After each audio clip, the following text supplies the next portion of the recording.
Welcome to Camden Yards in Baltimore as we get ready for Game 3 of a 3-game series between the Red Sox and the Baltimore Orioles. Welcome inside the broadcast booth, everybody. I'm Don Orsillo, as always, joined by Jerry Remy. Welcome to Red Sox baseball. Well, the Red Sox have had their fair share of injuries, and a guy who is now going to be sitting out for a while has been used so much over the last couple of years. Yeah, Tazawa's been shut down for the rest of the season, and it's not because of injury, just because of the work that he's had over the last couple of seasons. And when you look at the numbers, they're pretty incredible as far as the number of games that he's appeared in.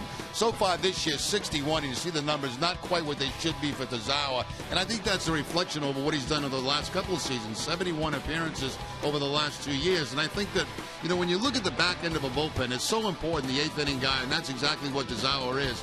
And I think it's a wise thing for the Red Sox right now to rest him at this point and not have him pitch the rest of the season. We kind of speculated on that a couple of weeks ago, but I think it's a smart thing to do because, you know, it's hard to find those guys at the end of the bullpen. The Red Sox are fortunate to have two of them. You need this guy rested going into spring training, so if he's in their plans next year, he will be well rested and he won't have 71 appearances again. A closer look brought to you by FW Webb. Tonight it'll be Henry Owens on the mound for the Red Sox. 2-2 with a 5.25 ERA, his 8th Major League start. We're back with more right after this.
Experience the new Audi A3 today.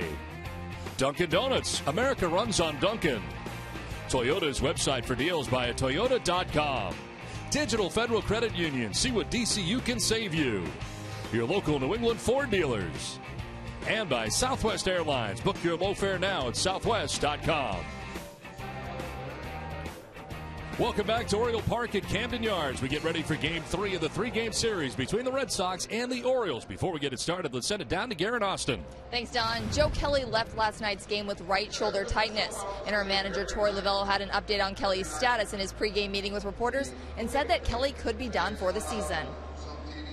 Joe Kelly's up in Boston right now, getting some imaging, and it's all precautionary. We just want to make sure that we find out if anything's happening in there, and obviously left the game yesterday with unable to get loose completely, so it made a lot of sense to get him up there and get it out of there.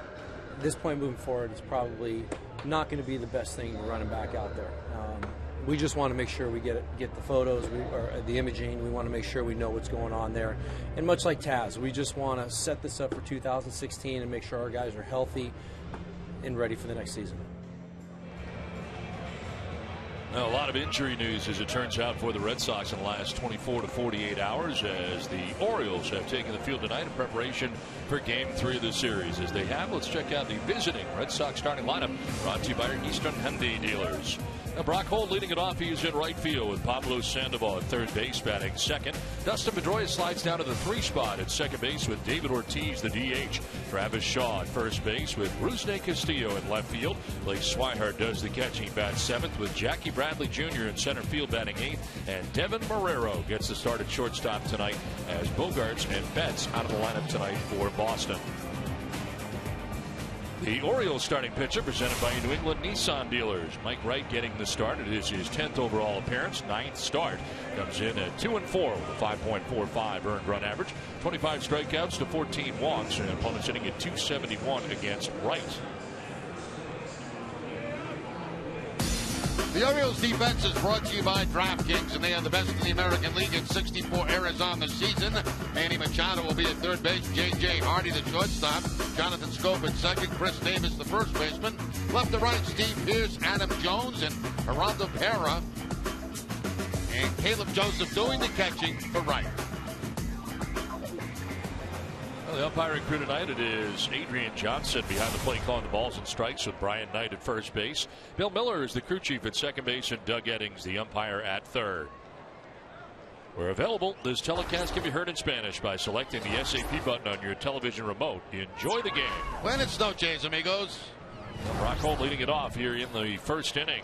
As ready to work is Mike Wright, and the first pitch of the ball game is in there for strike one, and we are underway. Brock Holt hitting at 279 coming in, 2 homers and 38 runs batted in.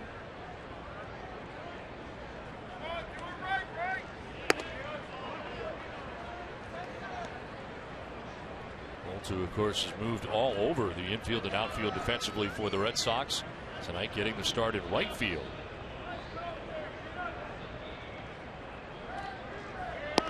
One pitch is going to miss outside. 2-1. First time Wright has ever faced the Red Sox. His last 3 starts, 2 against Toronto, and last time a no decision against Kansas City. Fly ball foul down the left field line, out of play.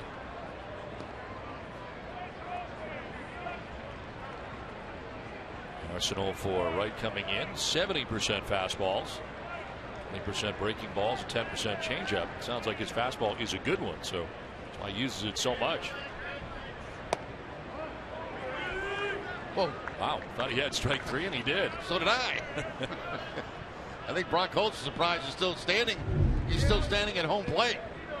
Fastball inside part of the plate. I mean, that's got a lot of the plate. Now ground ball left side. Machado ranging to his left. Throw just in time to get Brock Holt for the first out of the ball game.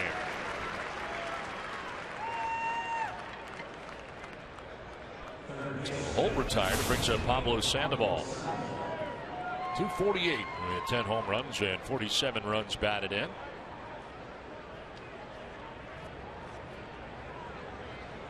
Sandoval so far 3 for 9 in the series, and a couple of hits here last night.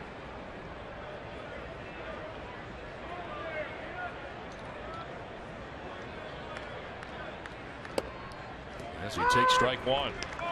So far, that fastball 90-91. According to Jim Palmer, it ranks as high as 93-94 at times.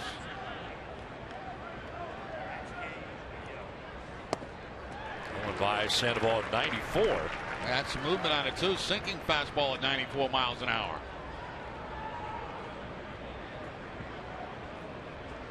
Sandoval hitting at 306 in the season series against Baltimore.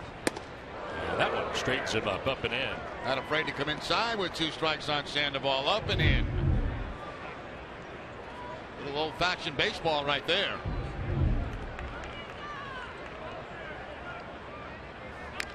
Foul back to the bricks, and it hangs here at 1-2.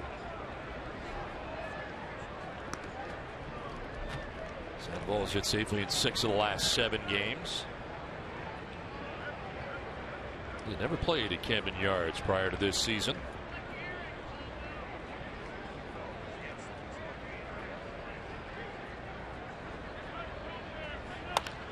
In the air to center field, sending Jones back a few steps for out number 2 with his first inning.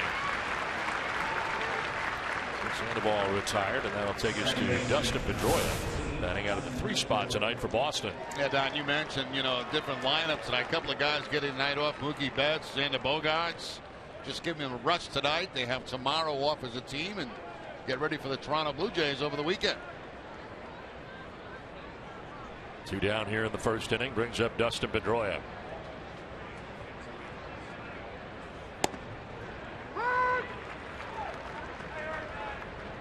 Hitting at .293 with 10 home runs, 37 runs batted in, and comes in riding a 6-game hitting streak at .345 over the last 6 games. Takes it the other way to right, but Parra is out there waiting, and he puts it away. So 1-2-3 first for right. The Orioles are coming up.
Inning, the Orioles coming up in the bottom of the first inning. Orioles lineup brought to you by New England Chevy dealers.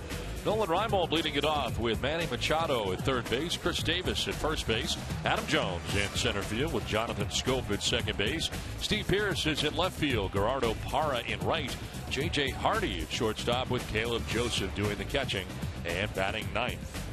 Red Sox starting pitcher presented by your local New England Audi dealers. 8th major league start for Henry Owens. 2-2 with a 5.25 ERA. 32 strikeouts and 17 walks. And opponent sitting at .257 against Owens. We'll work here to Nolan Reimold with the first pitch, and it is in there for strike 1. No decision last time out against Toronto. Pitched fairly well though. 5 1/3, 3 hits and just 1 run against that tough Blue Jays lineup. Walked more than he struck out. Reimold DHing and leading it off here for the O's.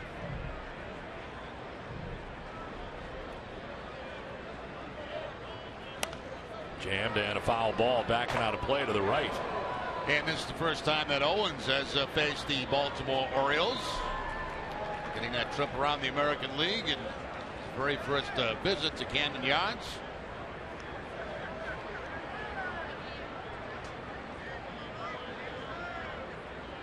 Breaking ball kind of slipped out of his hand that time. Wants a new baseball, didn't like the one he had.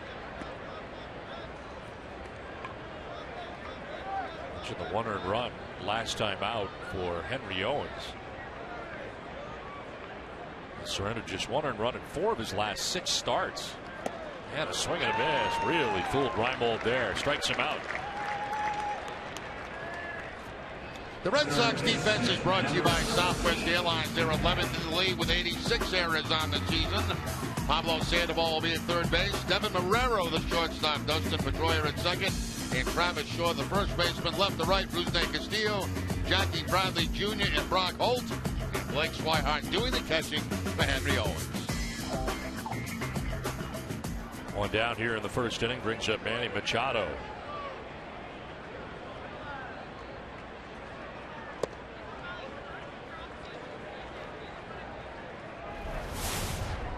Machado hitting at .290, 29 home runs, 73 runs batted in. Takes it the other way to right. Brock Holt's out there waiting, and he puts it away for out number 2.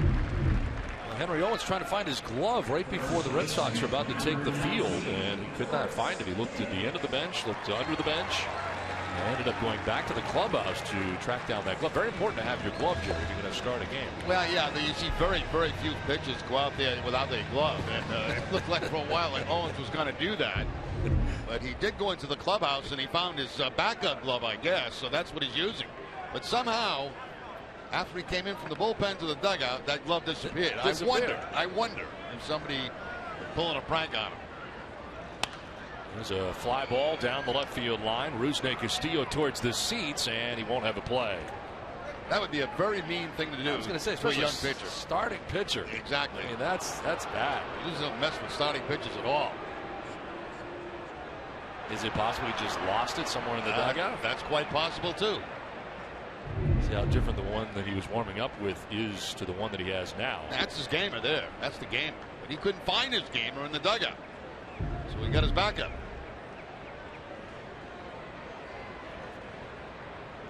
Chris Davis will take a pitch in. It's a ball and a strike. I'll tell you another thing. If he pitches well tonight, that will become his game. That is the gamer then. Breaking ball and a swing and a miss for Davis. He has 42 home runs on the year. Set the pace in the major leagues. Red Sox shifting on him on the right side.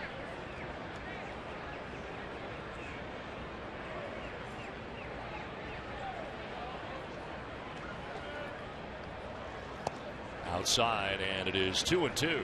Tried a slider that time. He doesn't usually throw very many sliders in the game. It's usually fastball, changeup, curveball, but that time he tried to get Davis to chase that slider.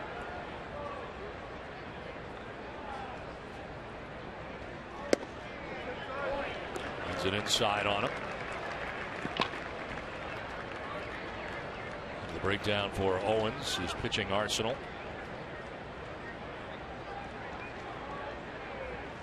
Davis fouls it off himself and stays alive here. Still 3-2.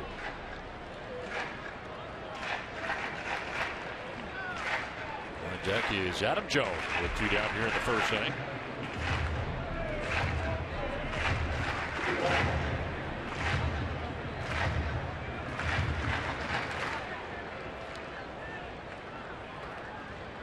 Three-two pitch, and it's grounded into the shift on the right side.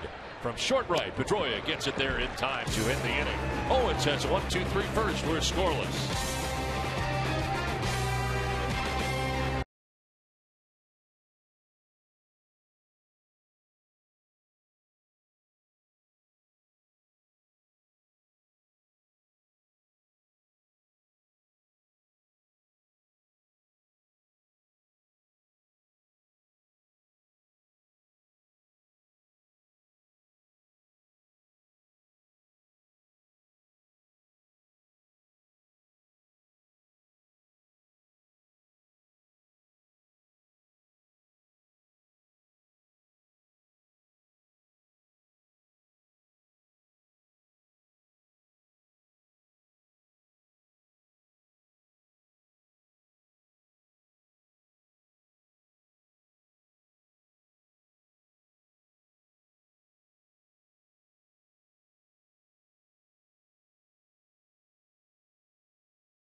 today, but you can still have time to enter. Visit NESN.com/Dunkin' Donuts for your chance to celebrate Big Papi's 500th home run.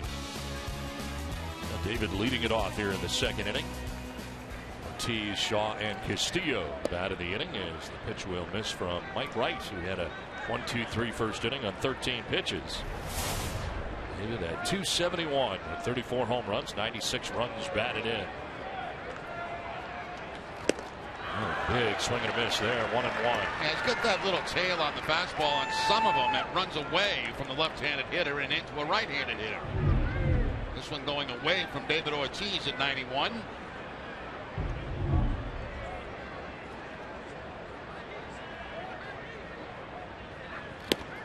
Swinging a foul tip there, 1-2. And that's the changeup at 84.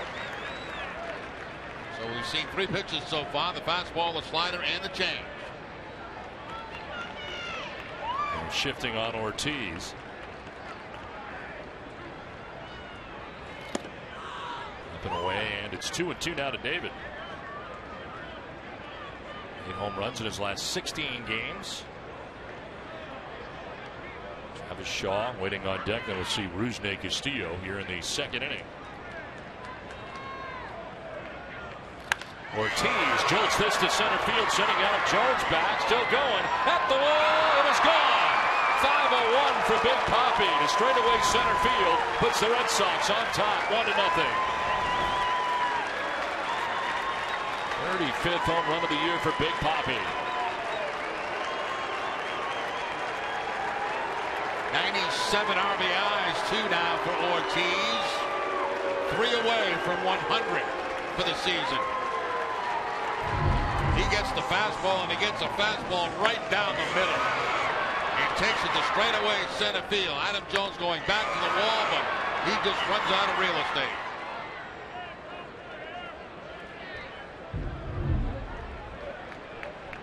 So 1-0 Boston.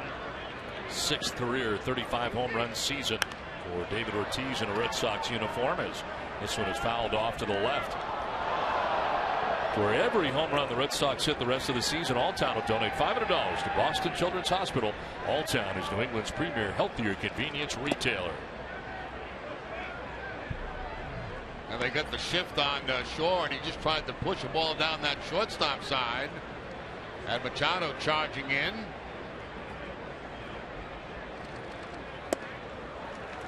Swing and a miss, and it's 1-2.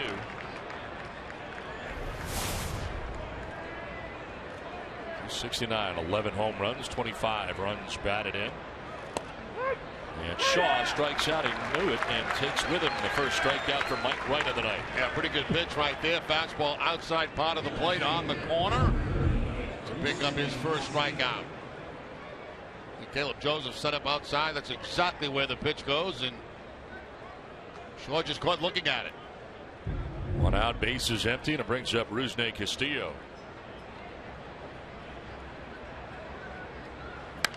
Slaps it foul off to the right, out of play.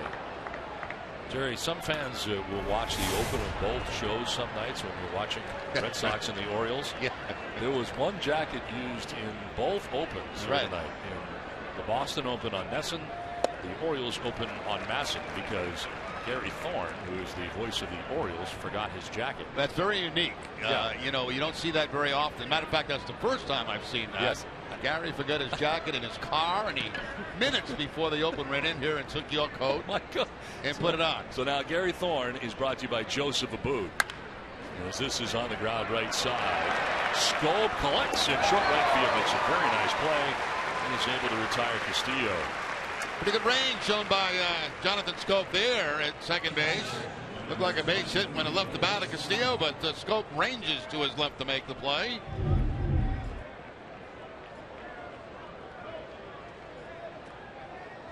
I don't think much bothers Gary Thorne. No. You get that feeling that, Absolutely. you know, just give me your coat and I'm going to put it on for the Open. And I'm not sure it really matched all that well with what he had going on. He's got like a teal shirt going on. Like a clown outfit on. Yeah.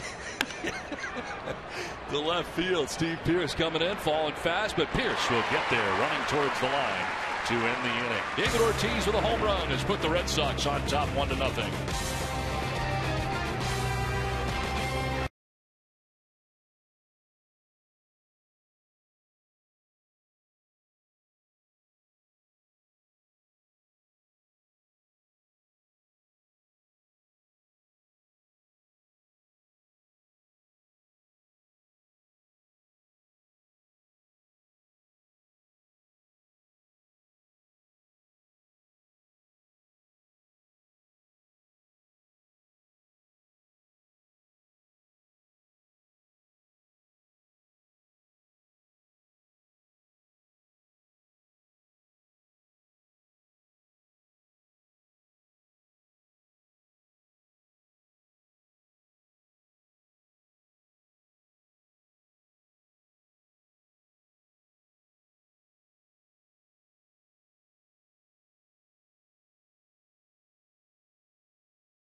Time now for the Geico Red Sox moment honoring the 75 season in their 145th game. The Red Sox lost to the Tigers 5-3.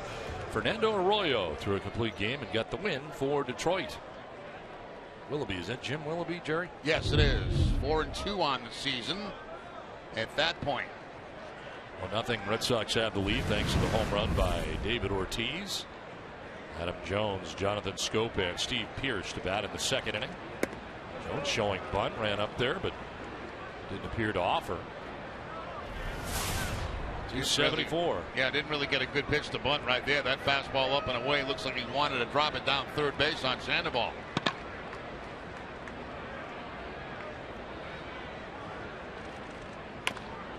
Bounce it foul over towards the end of the Red Sox dugout.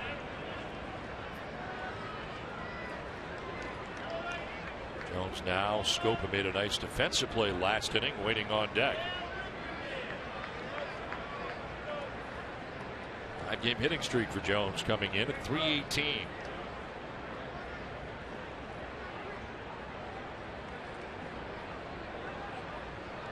Battling some shoulder soreness from time to time as grounds one foul.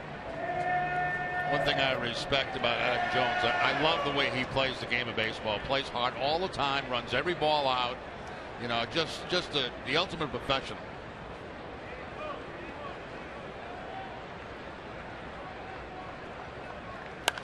1-2 pitch fouled off to the right. Former first-round draft choice of the Mariners.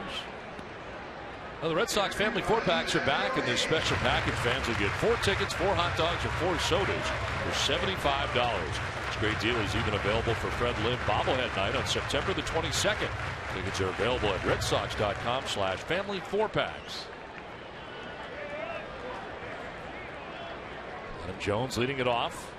Swings at the 1-2, and Owens strikes him out. Second strikeout for Henry Owens. Elevating the fastball that time was Owens, and he gets the swing and miss. The fastball only at 88. But no contact here by Jones as it's up above the lettuce. That 88, when it's up in that area, looks like it's about 92. One down here in the second inning brings up Jonathan Schoop.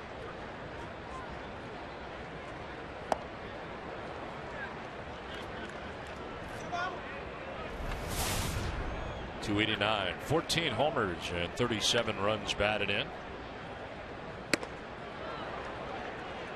Down to the count, 0-2. We've seen Owens live high at times, which is kind of a dangerous place to live, but he's been up there a lot in some of his outings, but been successful. I think one of the reasons for that is he shows you a number of low pitches in his off-speed stuff, his curveball and his changeup, and it seems like he's able to get away at times with that high fastball.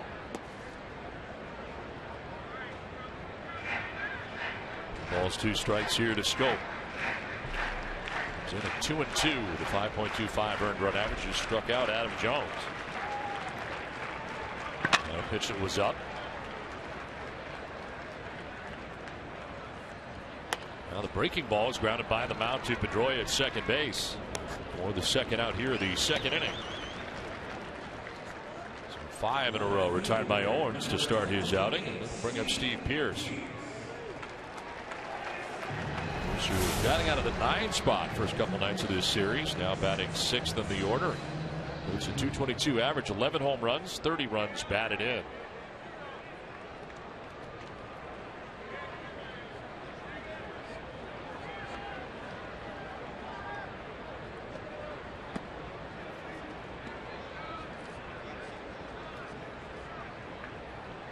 Riding a career high 8-game hitting streak.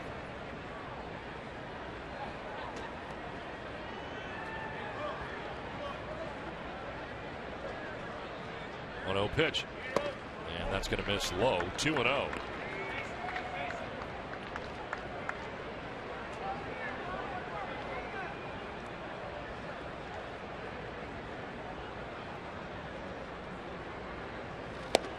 Badly fooled on that pitch. 2-1. Spent time in the DL this year. The left oblique strain, middle of July. Let's fly ball out towards left center field. Bradley Jr. from center is there to make the catch. It ends the second inning. Owens is retiring the first 6, has a 1-0 lead.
And they're transferable.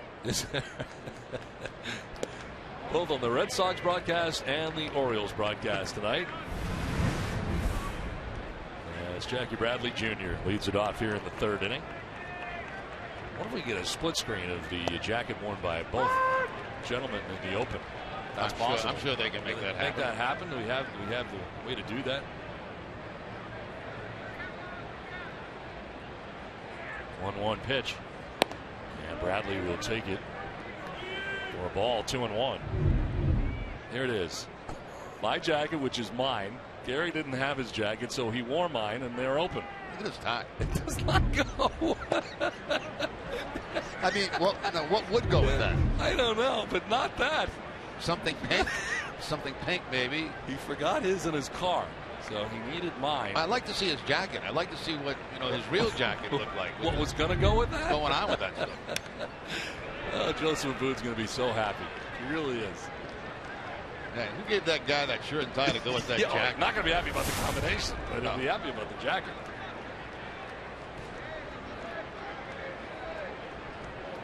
Bradley, Marrero, and Holt to bat here in the 3rd inning with Boston on top 1-0. And that is ball 4. Down to first base goes Bradley with the first walk given up by Wright. Second straight inning, the Red Sox have had the lead runner on, and it'll bring up Devin Marrero. He'll start tonight at shortstop. Xander Bogaerts the night off.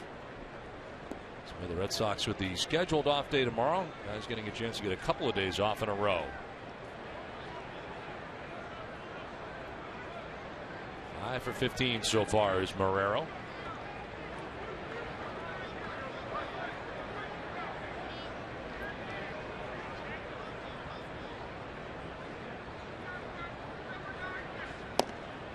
Going away for ball 1.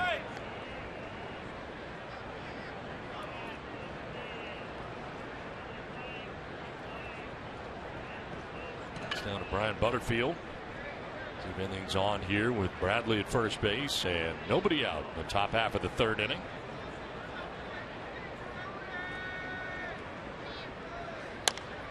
Fly ball foul down the right field line, out of play. Red Sox season tickets plans are now available for the 2016 season. For information about becoming a Red Sox season ticket holder, call 617-226-6888 or visit redsox.com/season tickets today.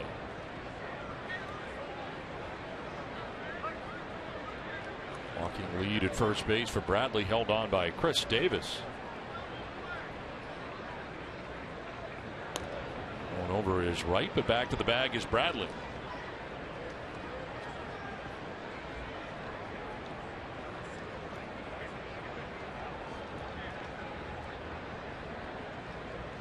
This is the 16th of 19 games between the Red Sox and the Orioles. Orioles leading the season series 11-4. Held off to the right, out of play. DraftKings.com is paying out over $300 million this baseball season. DraftKings has given out $34 million to Boston residents alone since the site launched. Get your free entry into a one-day fantasy baseball contest today using promo code NESSON.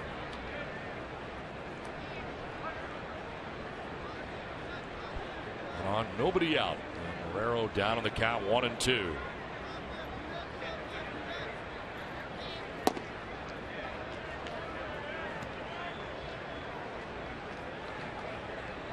Bradley kind of hopping out there on his secondary lead, almost like he may try a delayed steal, but he didn't. A big secondary lead nonetheless.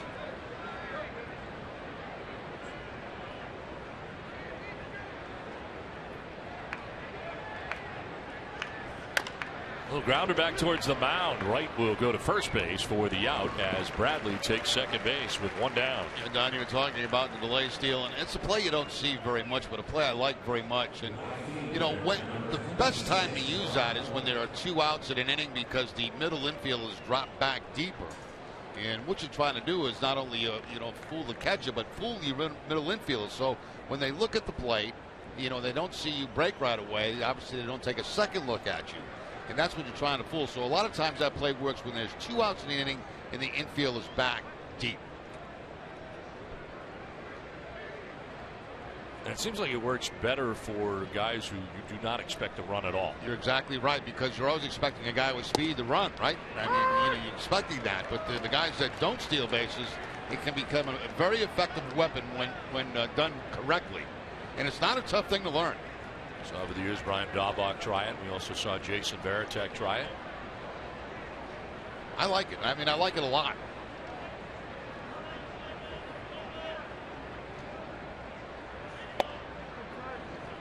Because I found it difficult to defend as a middle infielder.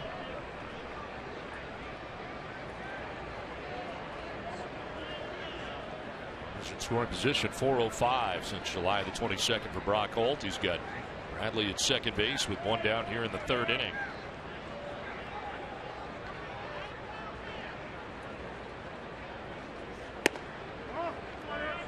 This for ball two. I thought he had another good pitch and it looked like it was a strike. He's had a few that he thought were strikes, not called by Adrian Johnson.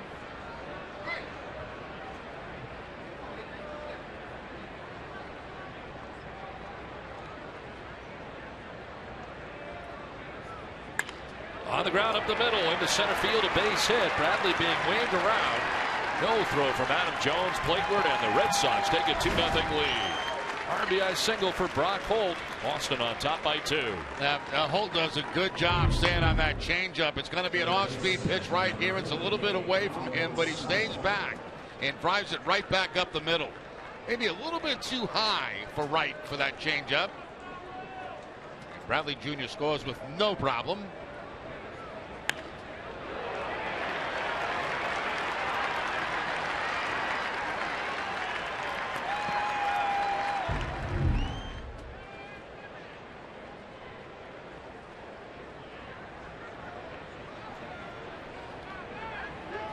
On one out, a run in here for the Red Sox and Pablo Sandoval the batter.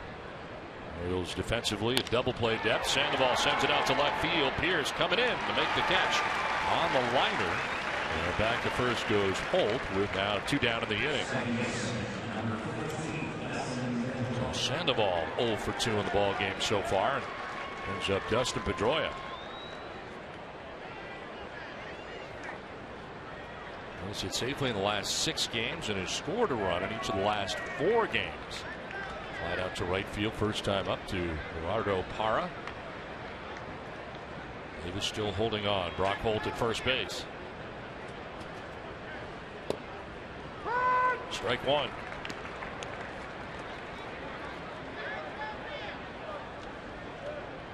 Mike Wright, the starting pitcher, pretty big. Listed at 6'6", 215 pounds. Bennettsville, South Carolina. Third round pick by the Orioles in 2011. This is driven out towards deep left center field. Back goes Steve Pearce to the wall. It's out of here. Dustin Pedroia with his 11th home run of the year hits a 2-run shot and puts the Red Sox on top 4-0.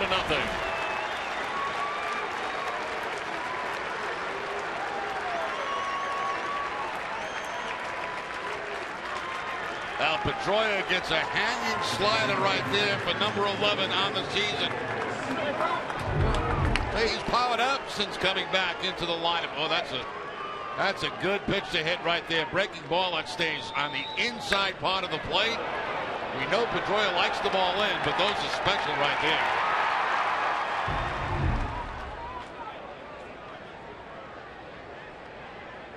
And that was a 7-game hitting streak, 4 doubles, 2 homers in that streak. David Ortiz, who homered his first time up in the 2nd inning, takes a pitch in the dirt.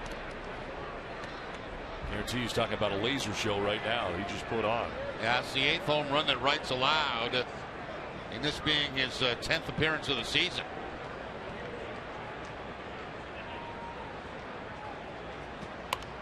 Ortiz fouling it off to the left, 1-1. Showalter wasn't happy about the non-strike call the pitch before.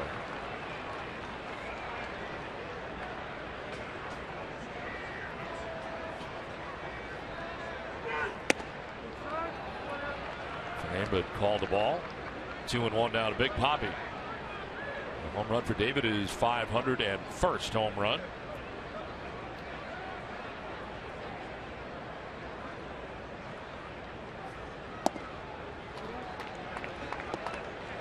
And now falling behind 3-1. David reaching base via hit or walk in the last 11 games. That's with Travis Shaw waiting on deck.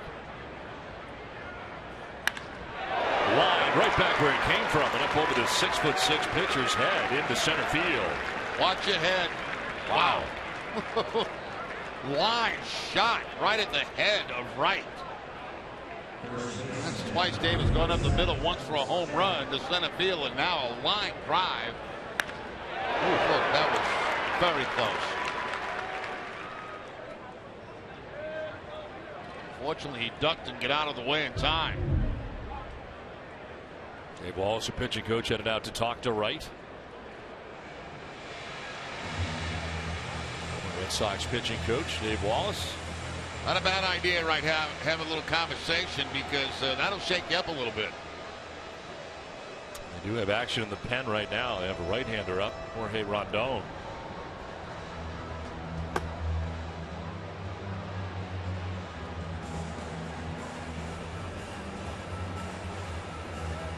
Well, the Red Sox are celebrating David Ortiz and his 500 home run milestone on Monday night at Fenway Park. It's going to be a party worthy of Big Poppy and his incredible accomplishment. If you have tickets, make sure to get to the park early. If you don't, tickets are still available at redsox.com. 50th pitch coming up here for Mike Wright to Travis Shaw with 2 down in the inning.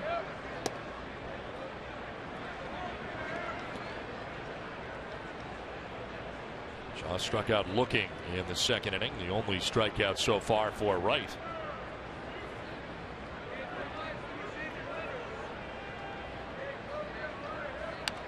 Shaw fouls it back and evens the count at 1-1.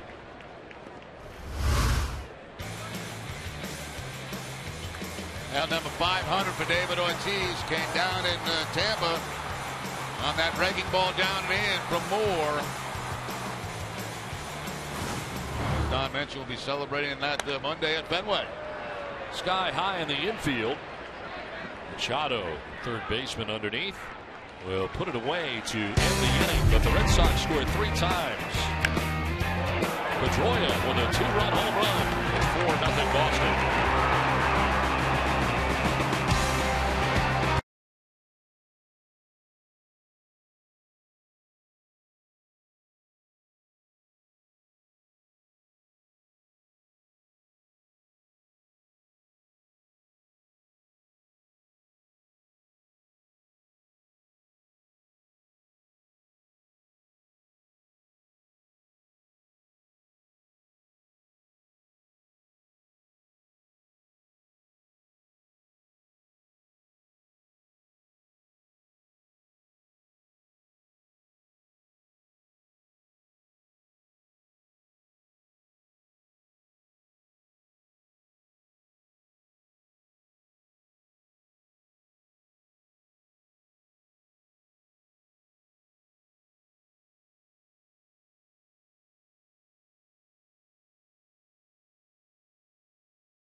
Send it down to Guerin.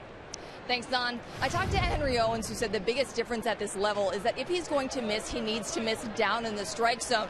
Owens said there are a lot of intangibles with every team that you face, but the majority of these teams can hit a ball that's elevated in the strike zone. Don?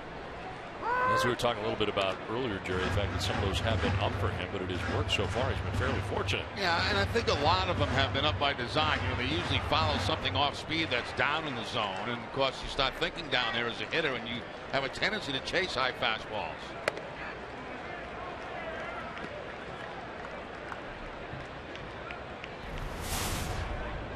.224, 5 homers, 14 runs batted in for Gerardo Parra.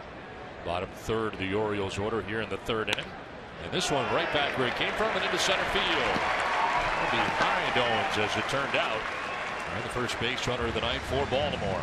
Yeah, Parra in the lineup tonight, lefty against lefty, but does a good job hanging in there with the curveball from Owens.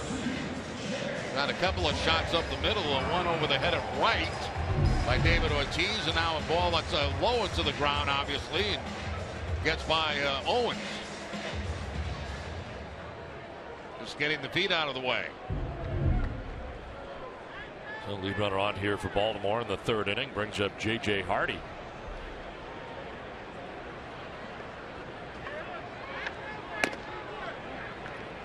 Hardy at .215 to start the night. Before the season average where it is for the year for the All-Star shortstop. 7 home runs, 32 runs batted in. An off year for Hardy.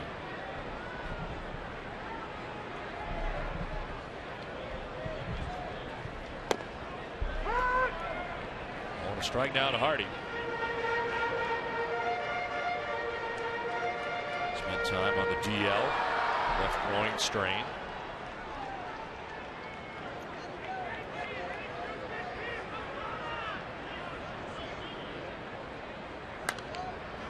Back and out of play, 1-2. It's now time for you to tweet your strongest fan photo. Use hashtag NESSANDataStrongFan. Just might see yourself in an upcoming broadcast. Tweet your photos now. Brought to you by T-Mobile.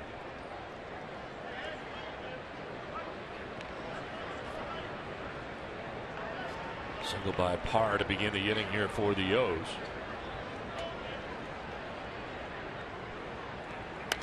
Hardy fouls back the 1-2.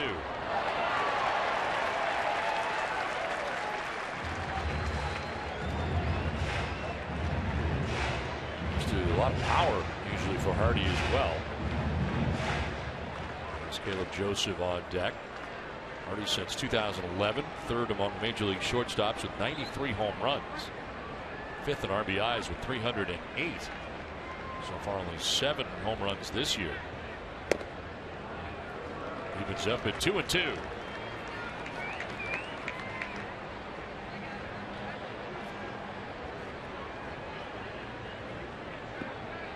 Last year he had 9 home runs and a .279 average.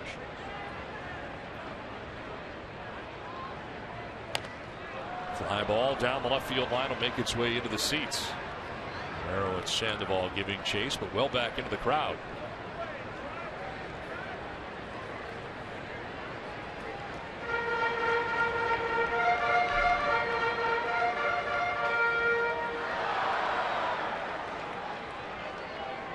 One point during the year had a 73 at bat homerless streak. Did the first home run until May the 10th at New York. This one is headed towards second base. A lot of spin on it. Pedroia to second for 1. On to first for 2. Double play. Well, it's headed towards Pedroia with all kinds of spin. Able to field it. Start the 4-6-3 double play. That was the only dangerous part about this. How much that ball was spinning going to Pedroia, but he handled it easily. And Marrero able to make that transition from the bag and get out of the way of the runner coming in very nicely right there. Very quick hands by Marrero. This is the first start at shortstop in the major leagues for Marrero. And remember, this is a guy that was drafted as a shortstop. Yeah, we've seen a shortstop plenty in spring training. Now a liner that is caught at second base by Pedroia to end the inning. Good first time through the order for Owens. It's 4-0 Boston.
Eastern Bank helps make good things happen. Watch how good things are happening to local people at easternbank.com/goodthingshappen.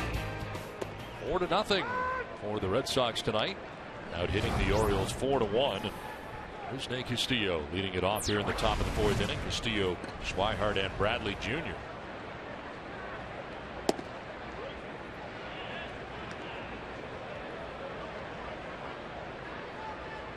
Castillo grounded out to second base in the 2nd inning. 0 for 1. You know, you were talking earlier about Gary Thorne, and of course his partner, his analyst over there is Jim Palmer, Hall of Famer. He was kind enough to come in our booth this afternoon and tell me that I had 76 at-bats against him in my career.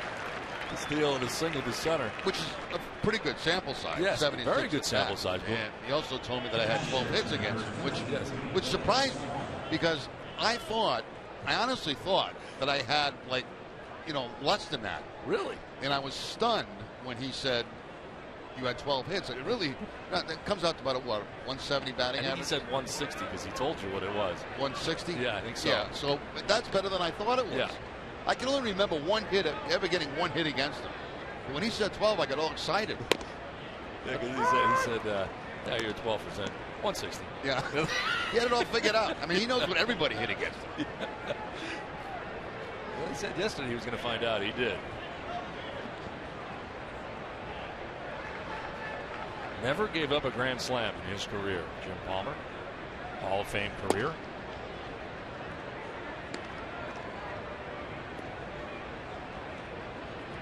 Nick Swihart flied out to left field in the second inning, 0 for 1.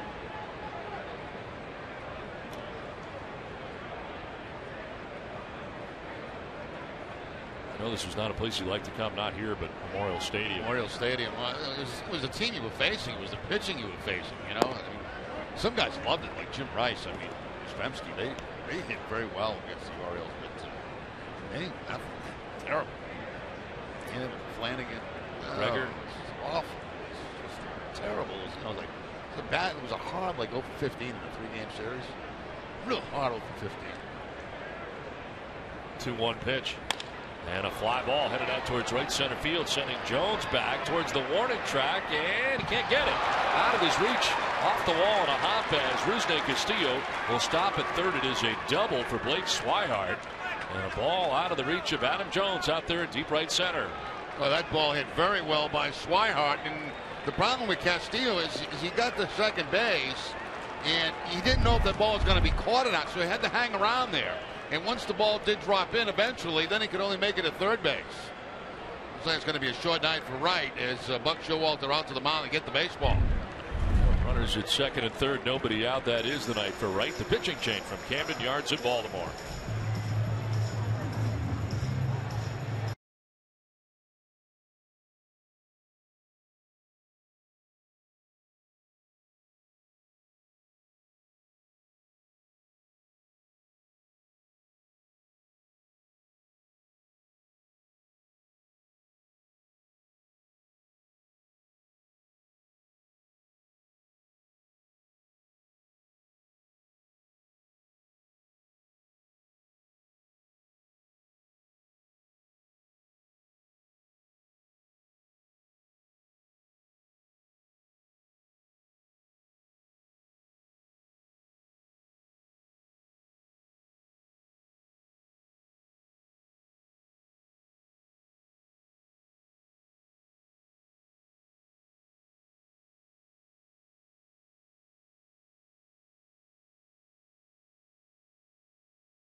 Four to nothing. Red Sox have the lead here over the Orioles and threatening for more in the fourth inning.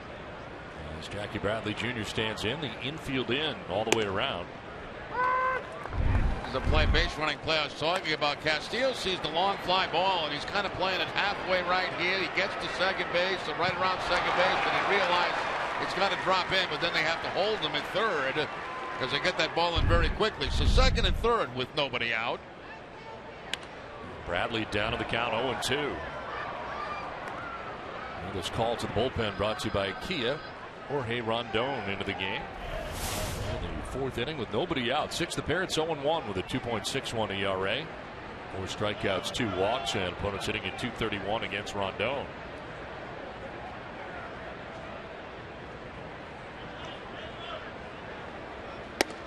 Strike 3 call. Bradley frozen on the pitch, and it's a high strike call, but it's the first out of the fourth inning. I don't see Jackie Bradley say much to umpires at all, but that's I'm questioning this last strike call. He thought it was high. Right at the top of the strike zone. I swear this year we've seen more high strikes called than I can ever remember.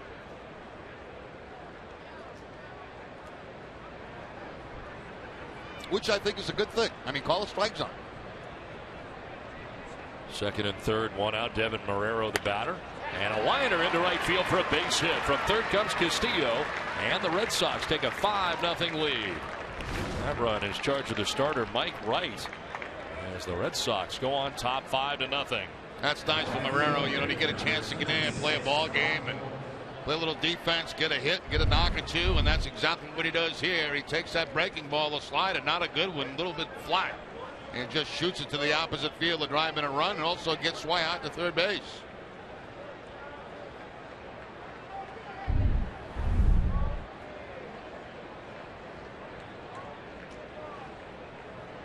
First and third with 1 out, and Brock Holt, the batter. He's grounded out to third, single to center to drive in a run. As he takes strike 1.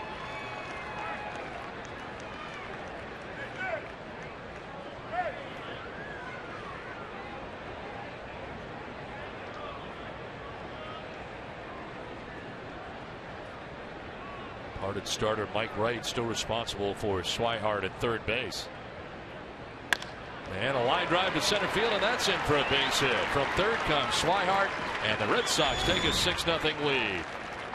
Second RBI single of the night for Brock Holt. Yeah, did it back in the third inning off a changeup. This time looks like a fastball he gets, and takes it into center field for the base hit. So the bottom of the order doing their job, and Brock Holt back to the top of the order doing his job by driving in a run. Keep the line moving.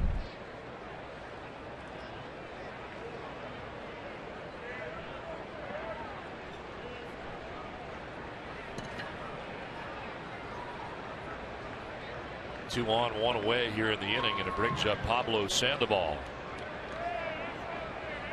In the dirt, gathered by Caleb Joseph. Mike Wright's pitching line brought to you by your Eastern Lexus dealers, and the book just closed on him. It is 6 runs, all earned at 3+. 6 hits, a walk, and a K through 60 pitches. Came into this outing tonight 2-4 and on the hook. And the Red Sox on top 6-0. Sandoval to center field, and Adam Jones a little leap there to make the catch. For the second out of the inning as he fires it back into the infield. 2 down. That's the second time Sandoval's lined out in this game. Had a line drive to left field back in the third inning. Now a hard line drive to center field. It's solid contact, but nothing to cash in at the bank yet.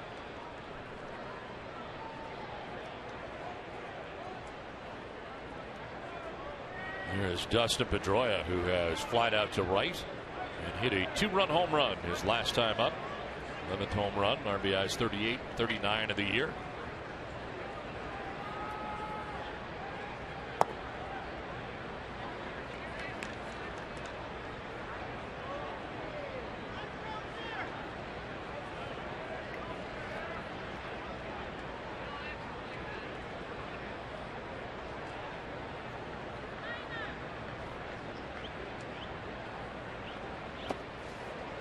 Dirt outside, 2-0.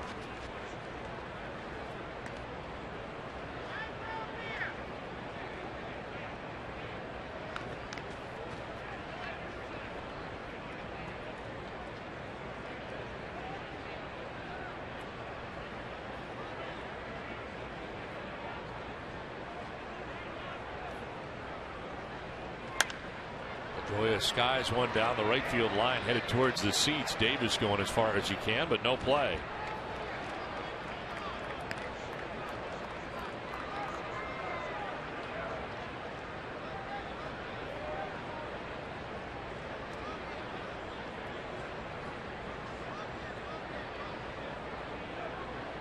Arrow at second base, Holt at first base with 2 down here in the 4th inning.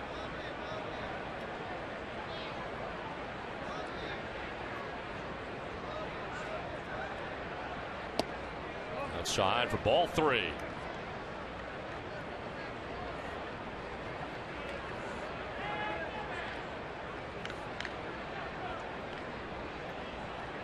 David Ortiz, who hit his 501st home run back in the 2nd inning. He's added a single tonight and is 2 for 2. Well, that was off the starter Mike Wright. As Pedroia drives one to deep left field. Steve Pearce going back at the wall, and Pedroia's gone deep twice tonight. A 3-run home run this time for Dustin Pedroia. The Red Sox open it up on top 9-0. There's a laser show going on in Baltimore tonight. Well, he has hit 2 pitches, one a hanging breaking ball that was inside, and now an inside high fastball that he takes out of the ballpark. That ball's supposed to be away. It stays inside, up and in, and Pedroia loses it.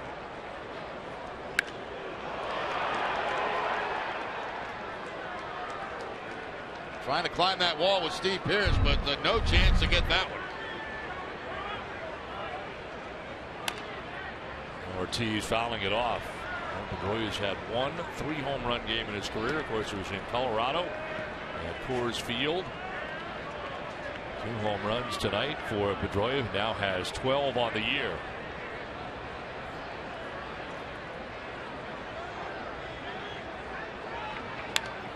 Look out. That one fouled off over by Travis Shaw in the on-deck circle. 3rd multi-home run game of the year for Dustin Pedroia. Had one on opening day, right? Philadelphia? I think he did. Yeah.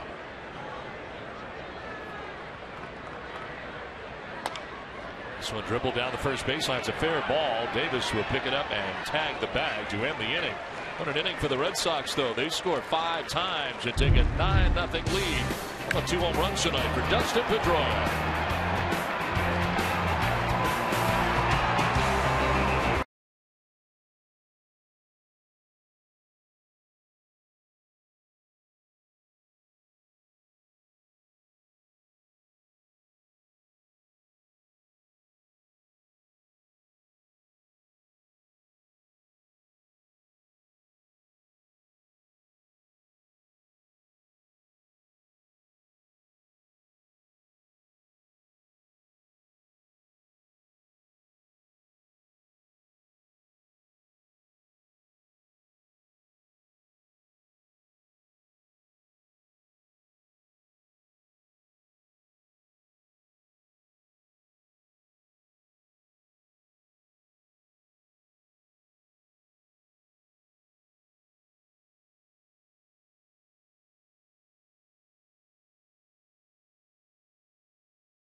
Nine to nothing. Red Sox on top of the Orioles.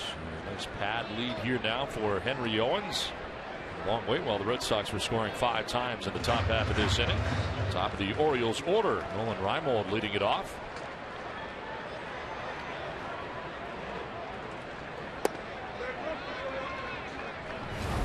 One struck out Reimold in the first inning. 1 of 2 Ks. The Red Sox tall left-hander.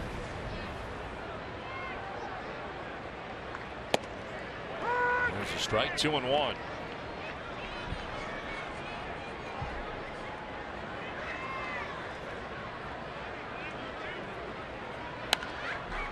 Kind of golfed foul off to the right, out of play. 21 starts this year at Pawtucket for Owens. Did not have terrific numbers record-wise. Was 3-8 for the Paw Sox. 3.16 earned run average. His last win for the Red Sox coming against a very good Kansas City Royals team back on the 21st of August. Going 7 innings in that outing.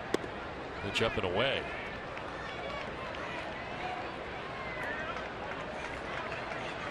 Right-hander's hitting at .246 against him.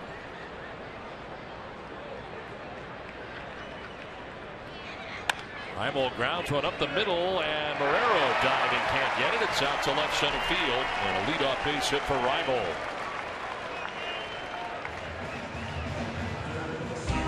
Here's the rundown. For a limited time, sign up for a free checking account with Eastern Bank and get $100. Just text money to 36698.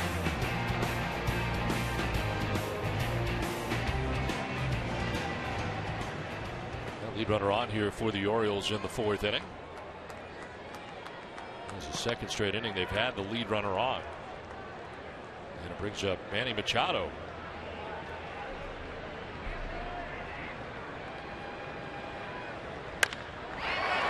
Out to center field, struck well. Bradley Jr. back there on to the edge of the warning track to make the catch. And Reimold back to the bag at first with now 1 out.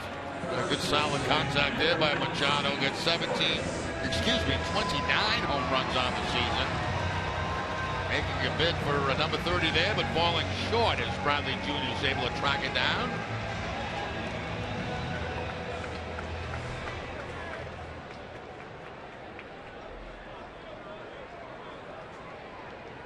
Now 1 on, and it brings up Chris Davis. Rounded out to second base in the first inning. 0 for 1. In the shift are the Red Sox on the right side of the infield. And Sandoval, who is between Pedroia and Shaw.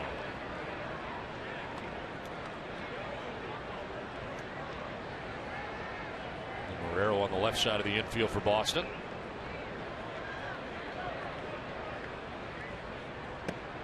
High strike call, 0-2. High curveball that time. He gets away with it. Not exactly the spot you want that pitch, but it was taken by Davis.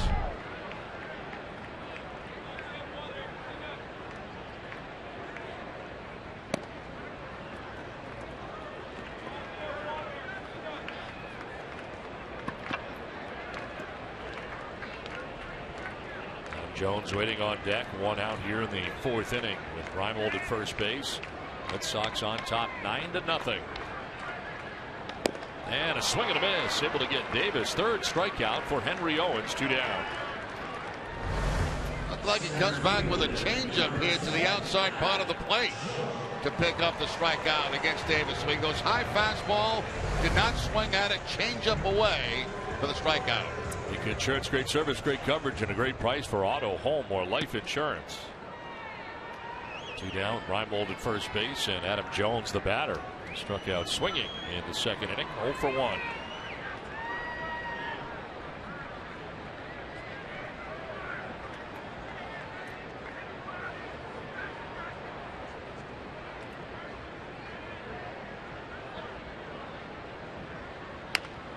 On the ground, foul past the Red Sox dugout, the 3rd base side.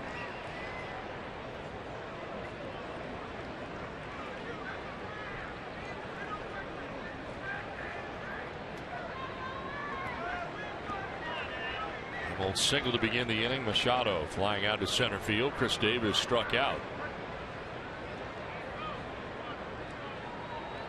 Now 0-1 to Jones.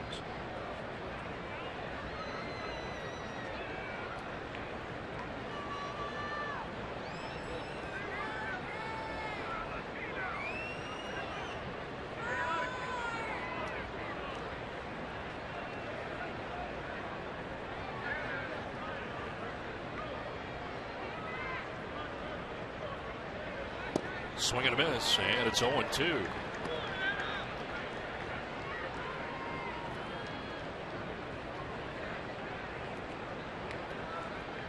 Scope waiting on deck. Orioles batting here in the bottom of the 4th inning.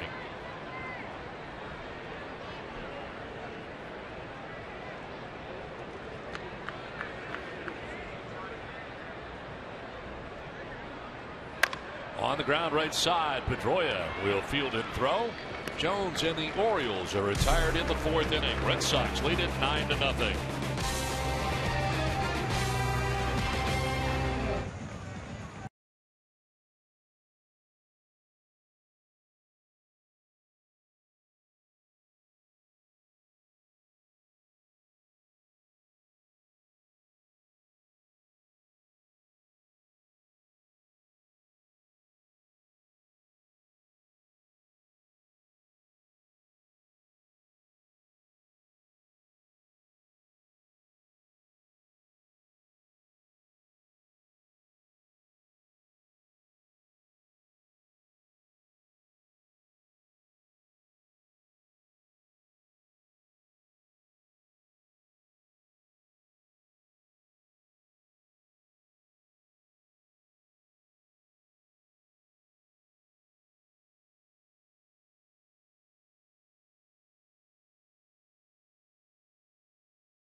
Back at Camden Yards in Baltimore, Red Sox have a 9-0 lead as we head into the 5th inning. And Travis Shaw leading it off here for Boston. 0 for 2 tonight. Struck out looking in the 2nd. Popped out to 3rd base in the 3rd.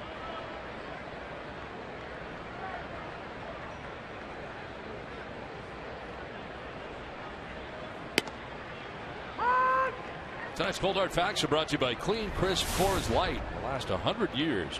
The only left-handed Red Sox batter besides Travis Shaw to have as many as 11 home runs over his first 47 Major League games. Well, Sam Horn. Horn had 14 back in 1987.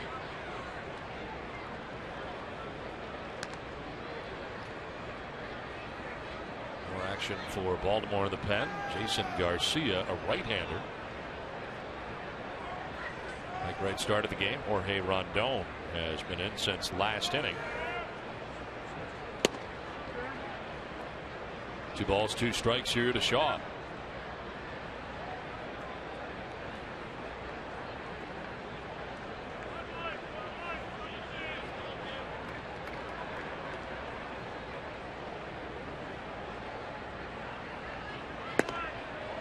Ball 3, full count.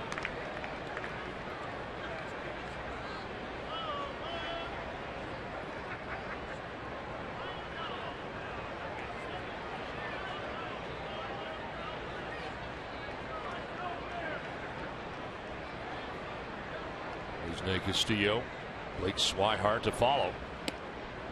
And Shaw will take the walk. First walk given up by Rondon. We'll follow the Red Sox for the rest of the season with MLB.com at bat, the #1 app for live baseball. Get MLB.com at bat for your smartphone or tablet today. Lead runner on here for the Red Sox in the 5th inning. 4th straight inning. The Red Sox have had the lead runner on 4 out of 5. And here is Rusney Castillo.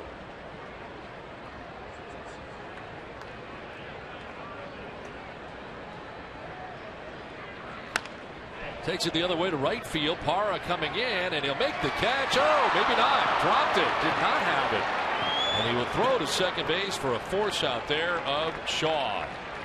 So he could not make the catch. Didn't have it cleanly. It falls, but Shaw going back to first thought he was going to make it, obviously, and he's forced out at second. That's absolutely nothing Shaw could do about this. It looks like it's a catch.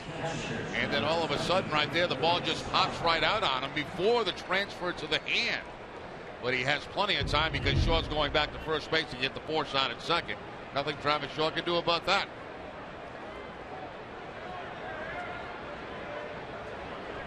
One out, one on, and Blake Swihart the batter. Swihart has flat out to left and double in round to score the Red Sox 6th run. And so take strike one.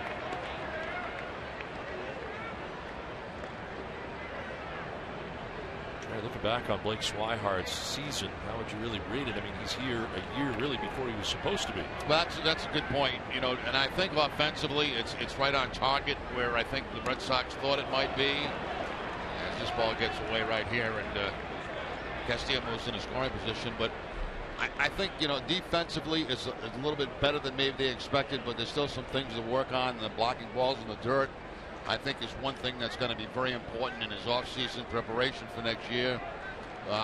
You know, just receiving, become a little bit more smoother behind the plate. But offensively, I mean, I think he comes as advertised. You know, we didn't see a lot of him, obviously, in the minor leagues, but swings a pretty good bat. Swing and a miss here. He's down 1-2. Comes in tonight hitting at 278. Thrown out 24% of the runners going against him this year. That number, you know, can fluctuate, obviously, depending on your pitching staff. If you got a staff that gets the ball home quickly, you know, those numbers certainly rise.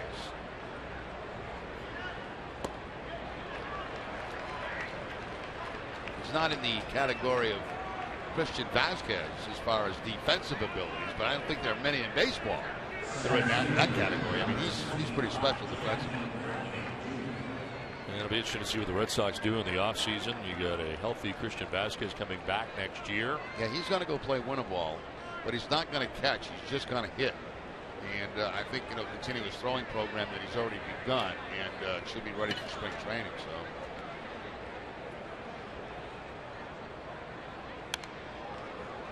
Foul back to the screen. Jackie Bradley Jr. has walked and struck out.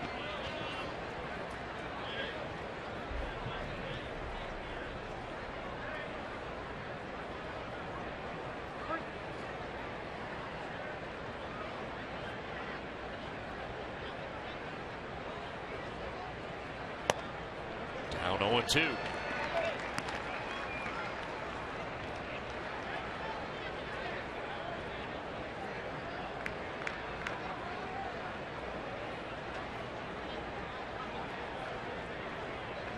Snake Castillo at second base, 2 down.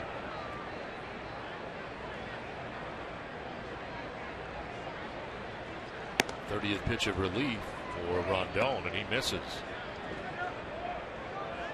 Starter tonight for the Orioles going 3+. Mike Wright, 6 hits, 6 runs. Walked a batter, struck out a batter.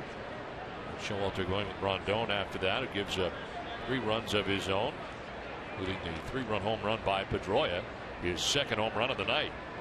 Now trying to come in, and it is cleaned out. Foul that time by Bradley. Well, Bruins preseason kicks off this Sunday. Get your first look at the Bees' new talent as the fight for roster spots begin. It's the Devils versus the Bruins. Preseason coverage begins at 6:30 p.m.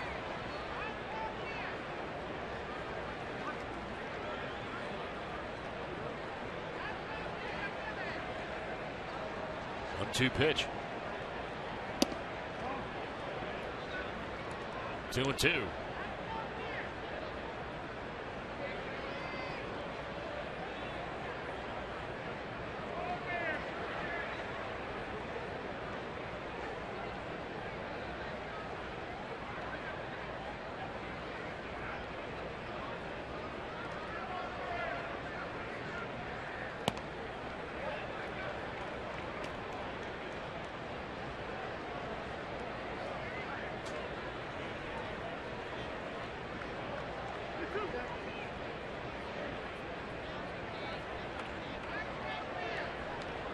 Don't try to get through this 5th inning. Try to piece together the rest of this game after the short start tonight by Wright.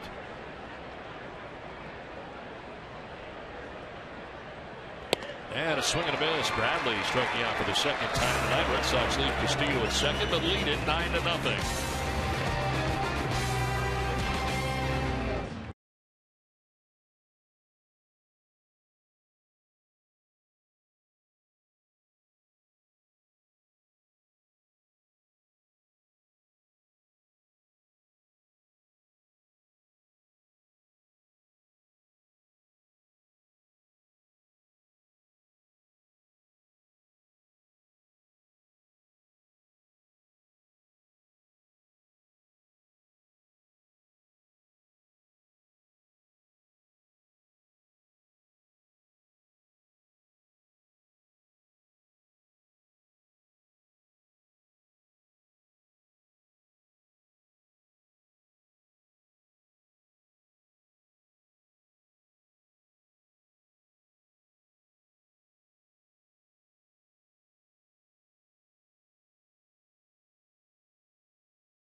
Over the Orioles as we head here to the bottom of the 5th inning.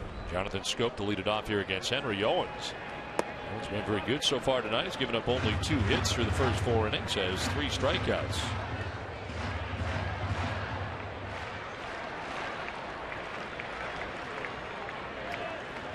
And a swing and a miss evens the count at 1-1. It's been a good pitch for him tonight. His changeup.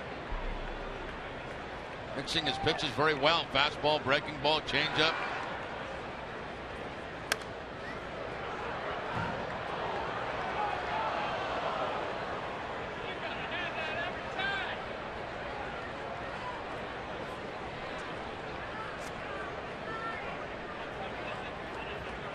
Two pitch. And Scope sends it the other way to right field, falling fast. Brock Holt coming in, but it'll fall in for a hit. Tried to barehand it, picks it up though. No further advance for Scope. But it's the 3rd straight inning that the Orioles have had the lead runner on. Well, it's time now to step into the judgment-free zone presented by Planet Fitness.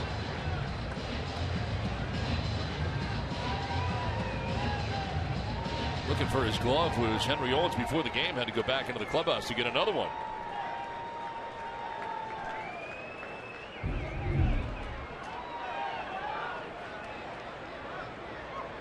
Jonathan Scope at first base. Nobody out. Steve Pearce the batter. And a check swing foul off to the right out of play.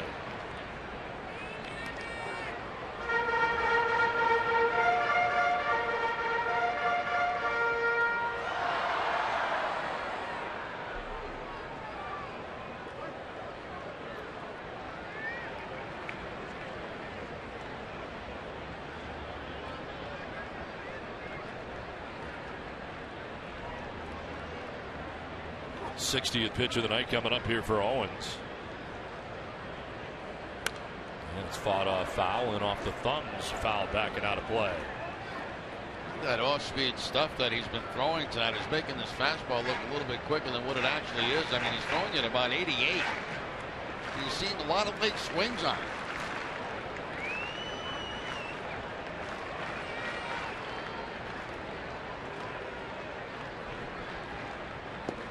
This one will get away, and Scope will take second base all the way back to the backstop.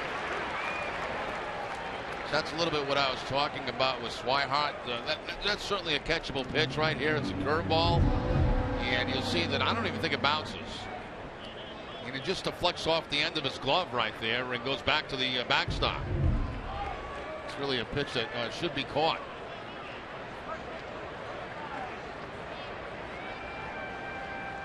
So Schoop in a scoring position, nobody out in the inning. And that was kind of cute foul off the end of the bat. Don't miss WB Mason Extra Innings Live right after the game. TC Eck and Steve Lyons break down tonight's game. You'll hear from Henry Owens. Whatever, whenever, wherever. Who but WB Mason? Get off single by Schoop. A wild pitch. Charge to Owens has Schoop at second base. And Pierce hits a fly ball to right field. Brock Holt makes his way back. Right at the edge of the track to make the catch. Tagging at second and taking third is Schoop, with now one down in the inning.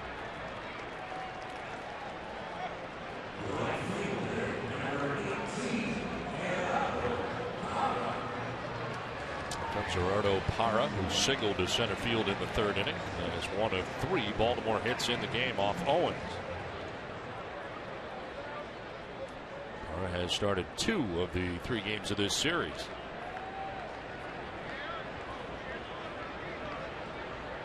I apologize to Mr. Parra for really boxing up his name when I was giving the defense. I called him Geraldo Parra.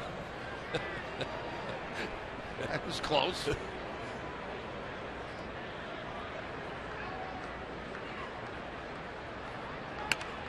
Fights this one off foul off to the left out of play. Over the years we have messed up a lot of names. There's a lot of people that probably have heard from friends and family that we are totally botching their family name. Now the worst is spring training. Yes, that's clearly the worst, because there are so many plays you see in the course of a game.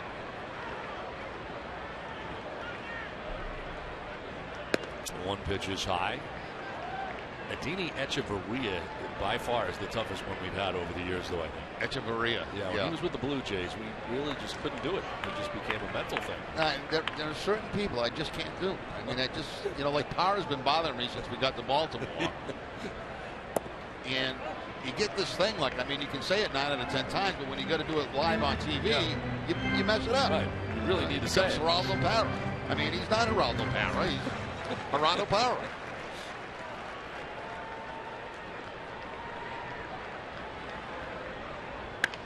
On the ground, back to Owens. Looks to run back at third and throws to first. Nice play. Didn't have it cleanly either. Rolled up his arm. But was able to make the grab, then looked to third to keep the runner there. 2 away. And fortunately for Owens, that ball was not hit very hard by Parra. And he gets a pretty decent bounce right there. Checks the man at third, gets the out. Wasn't pretty, but effective.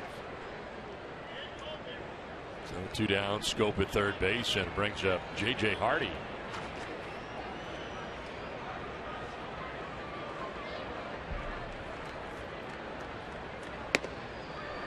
Hardy grounded into a 4-6-3 double play in the third inning.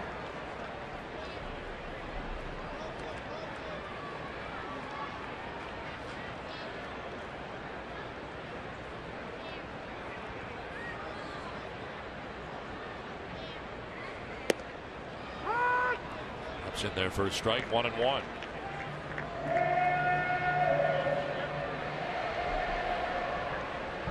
Schoop at third base, first Oriole to visit third base in this game. Pitch 70 for Owens.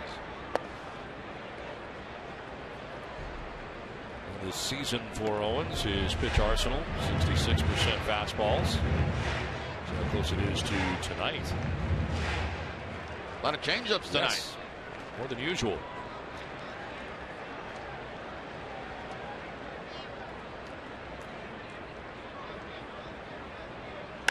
Hardy lifts a fly ball to left center field. Over comes Jackie Bradley Jr. and puts it away. The Orioles leave a runner at third. We played 5. Red Sox have a 9-0 lead.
See, what should Jerry's new hobby be?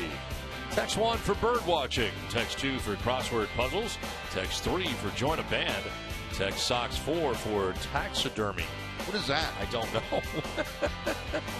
Text your answer to 536-536. Message and data rates may apply. One message per vote. Visit NESN.com/terms for terms and conditions and privacy policy. Apparently it's the stuffing of dead animals or something. Oh, God. I don't think I'm up for that. Bird watching, no. Crossword puzzles. I'm not smart enough for crossword puzzles. Join a band. There you go. You could sing. Yeah, I mean, there's a lot of groups that are my age that are still very popular, and why not? I could sing. I could learn how to play the piano. I could play in the lobby of the hotel, as a matter of fact. Now, what time were you in the lobby today? I saw a picture tweeted out today by Garen Austin that you were in the lobby. Yeah, but I was late today. I was at 11:30. Not bad for a 7 o'clock game. Actually, what I did is I got up this morning very early, and for some reason, I felt like going back to bed. So I went back to bed, slept, and by the time I got everything together and going, it was 11:30 before I was in the lobby. But I still spent a good hour and a half before the bus left. Sleep could be a hobby. You can sleep more. This is line to left field and a ringing single there. And Devin Marrero's got his second hit of the night. There you are. Yeah, that's the chair of choice, right? That's the one you like. Yeah. Now that's that is the chair I like. Exactly right. And it's an excellent location because to my right, waving at people going by. You know what I love about that is that you're wearing your pass. Like somebody may ask you for your credential in the lobby. Yeah, but see the right, that's where the restaurant is down there. So you got people coming out of there. Right to my back is where the front desk is. Yep. And to straight ahead is where the front door is. To the left is the elevator. So everybody that goes through that hotel, I can see. Yeah, it's a perfect location. Yeah. It's an absolute beautiful location. I'm kind of surprised by that because I know a lot about you. For the most part, you don't like people. So to be in the middle of all those people. That doesn't mean I'm talking to these people. Okay. I'm just watching them. Okay. Just kind of staring at them as they walk by. I think it's unfair to say I don't like people, but I'd rather be by myself. Yes. Yes. That's your preference. Yeah. That's my point. I'd rather be by myself. But I do enjoy watching. Marrero with a single. Well, that's a good spot because you're right. You can't see everything. It's a beautiful spot. It really is one of the in the league. It's one of the best. Now if you arrive and somebody else is in that seat, I mean, you wait for them to leave. Well, here's what happened today. Here's what happened today. I came down. It was 11:30. I looked to my right. Who's sitting in my seat? Jonathan Arroyo. Oh. Now I said, should I pull rank on this guy? Line to center field. Jones back there to make the catch. He's been here 10 minutes. You've been here 30-odd years between playing and now. Closer to 40 done. Okay, 40-odd years. Yeah, so I had to sit in this seat that's over like to my right over here for a while, and then a row left, and I moved into my normal seat, which I like much better. It was the beautiful plants in the. Very nice. Really nice. There's Jonathan. He was in my seat. Did you just stare at him until he moved? No, I'm always polite to the players. I let the players do what they want to do, sit where they want to sit. I just go with the flow, But as soon as he left, it took me about 2 seconds to get in that seat.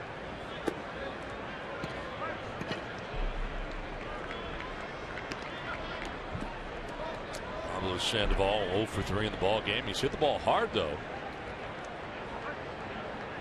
Lined out to center in the first, lined out to left in the third, lined out to center in the fourth inning.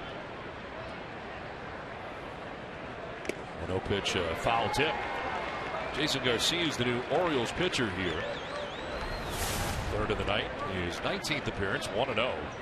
4.33 earned run average, 20 strikeouts, 14 walks. Opponent's hitting at 196 against Garcia. That's been kind of a tough injury season for him. Right shoulder tendonitis kept him out for a long time this year.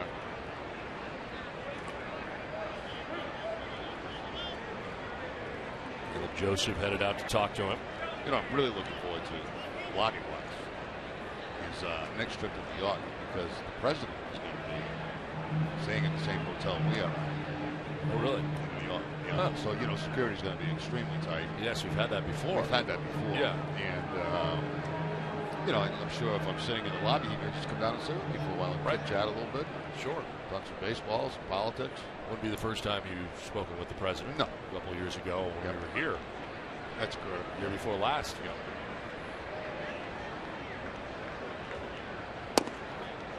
That's going to miss for ball 2, 2-1.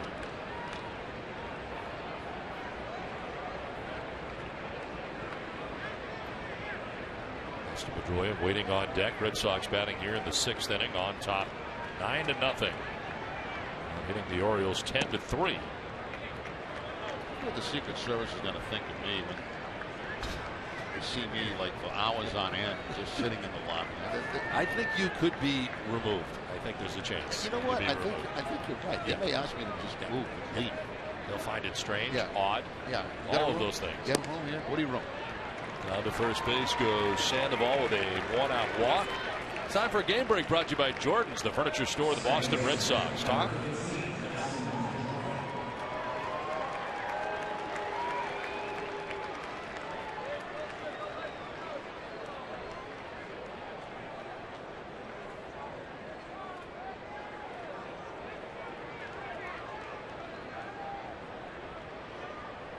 All right, Tom, thanks very much. Yeah, the Rangers have now won 3 straight games. Started the day with a half-game lead over the Astros in that Battle of Texas. And here come the Rangers in the American League West, and Mike Napoli right in the middle of it. That's to Pedroia batting here with 1 out, runners at first and second. Already with 2 home runs in the game.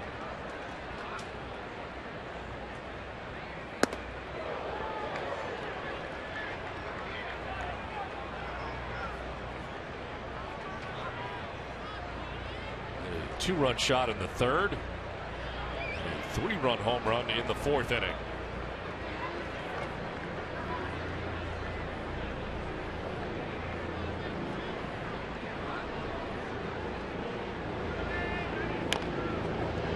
Tops it foul on the 3rd baseline, and it's 1-2.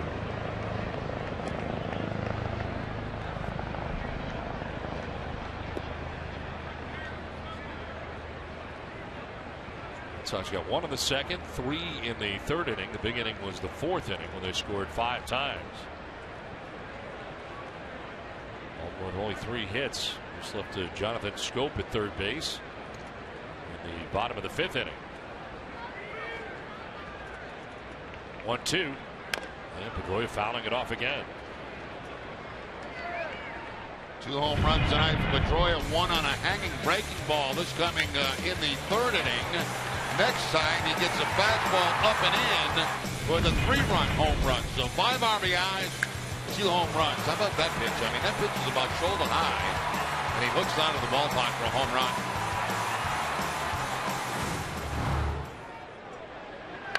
On the ground right side, and ranging is Scope. He will go to first base and get Pedroia as the runners move along. Herrera to 3rd base, Sandoval to 2nd.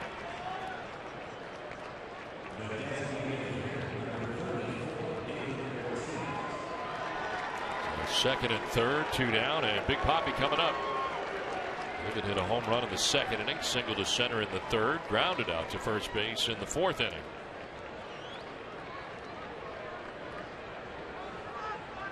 How about those shoes, huh? 500? Yeah. Wow. Special 500 home run shoes.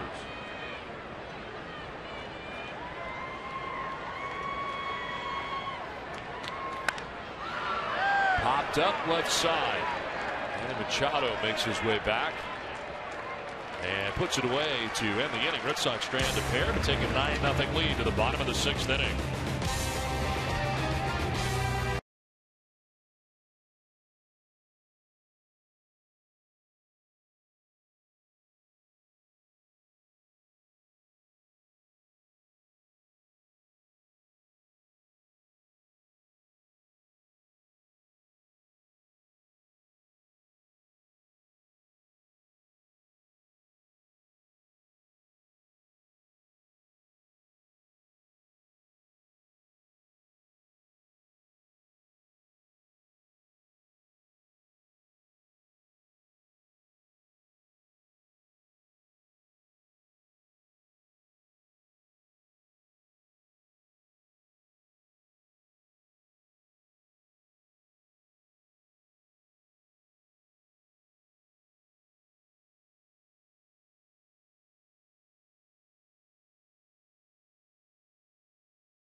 Aaron.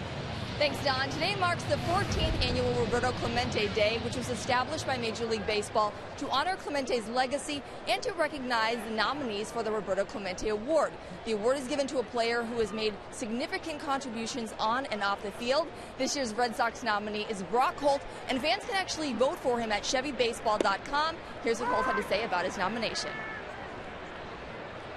Not something that I expected, but like you said, a huge honor, especially for me. I came up through the Pirates organization, and Roberto Clemente is a huge part of that organization, and they kind of talk about him and everything that they do over there, and I've always been a fan of what the player he was on the field, but his character and everything off the field. Hall of Famer on the field, Hall of Fame person off the field. So, it's a huge honor to be nominated with anything with his name on it. Now, Brock Holt, certainly worthy of that, and all the work that he does off the field also in the Boston community. For many years, Red Sox have had great players in that regard. Tim Wakefield comes to mind over the years. Still doing it for the Red Sox Foundation after winning the Roberto Clemente Award, a winner from the past.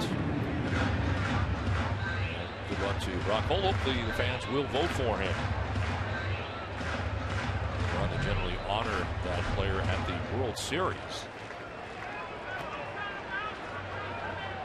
Caleb Joseph leading it off here in the 6th inning.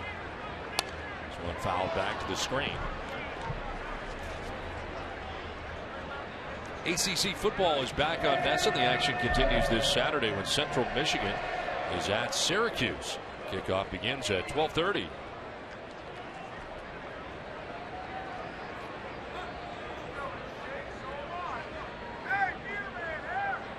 1-2 pitch. Line down the left field line. It'll be a foul ball. Don, I got a few tweets about not liking people, and I think we should explain this. It's not true. It's that I'm not a real people person. Right. I don't have good interactive skills with people, so I tend to shy away. Right. Doesn't mean you don't like people. No, it's just, I like people, but I mean, I don't have real good skills with them. The center field off the bat of Joseph. Over is Bradley Jr. And for the 4th straight inning, the Orioles get the lead runner on. I think sometimes maybe people think, he doesn't like me because he doesn't. I just am not good at it. Yeah. And that never have been. So I know this. You know that. Yeah. Yeah. So you can maybe tell your fans that, I do like people, but I'm just not really good at communicating with people. It's never happened. And Nolan Reimold will pop it up foul off to the right out of play. Now, with that said, somehow I've been able to do this for 28 years, which I don't get. Because you're talking to people every night. Yeah, but I'm talking to them through this. It's totally different. Like one-on-one. See the people would be different. It's hard. Yeah. I'm not good at that. Never have. I got no lines. I got no, can't keep a conversation going, like Dave Dombrowski is a good example. You meet him and right away he knows your name. It's this and bing and bing and bing and bing, and you go, wow. It's like me. It's like, what's your name? And then I forget it right away. And I got nothing. I got nothing. Yeah. I got no comeback to what, except where you're sitting. As you meet where fans, are you from? That's good. That's always a good standard one.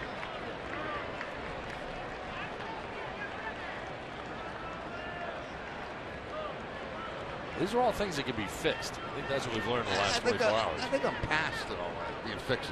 So you're not interested in fixing it? No, I think it is what it is. Just inside, and it's 2-2.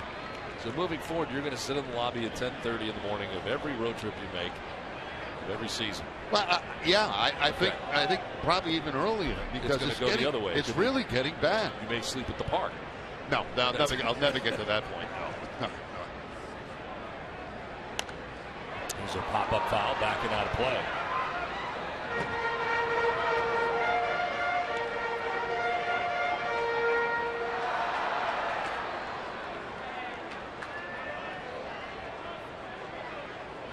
Reimold 1 for 2, single to center field his last time up.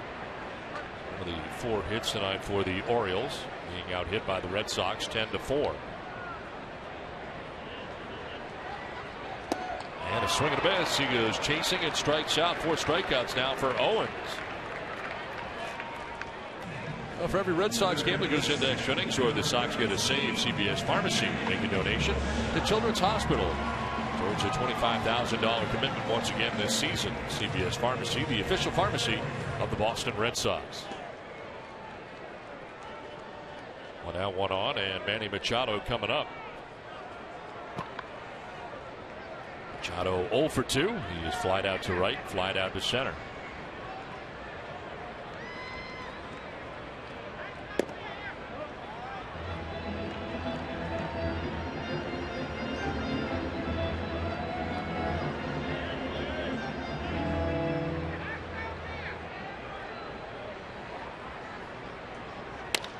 There's a ground ball left side and through into left field. A base hit for Machado.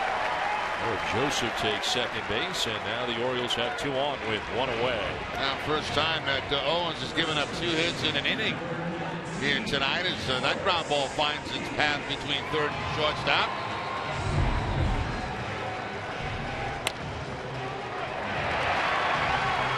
Machado at 290, still an outside chance if he gets hot these last couple of weeks to hit 300 on the season.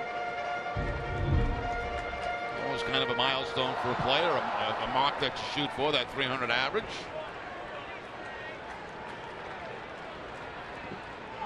Two on, 1 away. Chris Davis, the batter.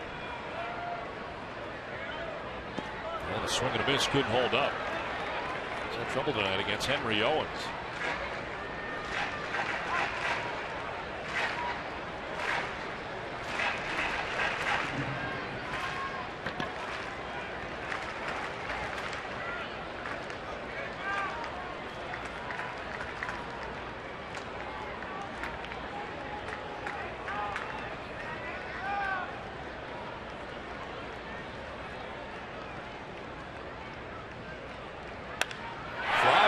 Center field, struck pretty well. Bradley going back onto the track at the wall to make the catch. Tagging up both runners, and the throw to second base is going to be late. Sliding in goes Machado. And a long fly ball deepest part of the ballpark here at Camden Yards. Davis making a bid for his 43rd home run, but he's out number 2. Yeah, when you have 42 like he does, every time the ball goes in the air deep, the fans think it's going to be another one. And this one very close. Bradley had to scuffle a little bit to get back to that wall. Right here, he picks it up and is able to make the catch just before he gets back to the wall. That ball hit a long way out to center field. Henry Owens pitching line brought to you by Ace Ticket. 5 2/3, 5 hits, no runs, no walks, 4 strikeouts. Second and third, 2 down. Adam Jones, the batter.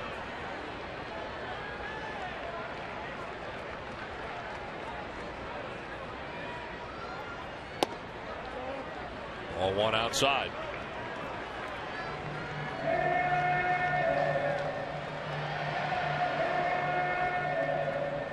After the ball game tonight, the Orioles will be headed to St. Petersburg, Florida, take on the Tampa Bay Rays. Series beginning tomorrow night in Tampa Bay, a 4-game series.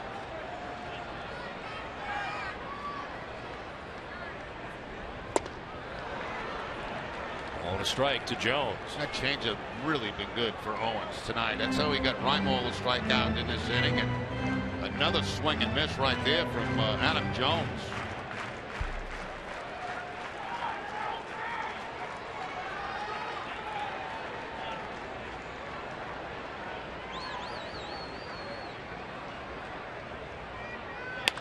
On the ground, hitting the runner, but he's in foul ground.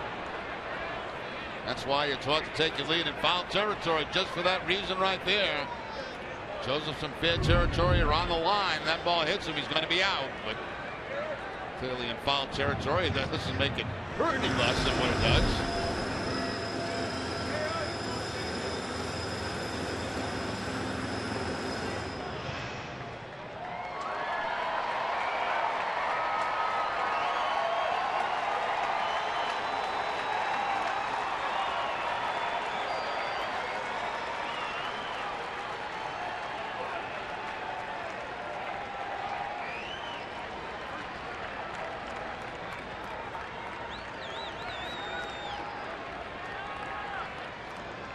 Jones with a 1-2 pitch.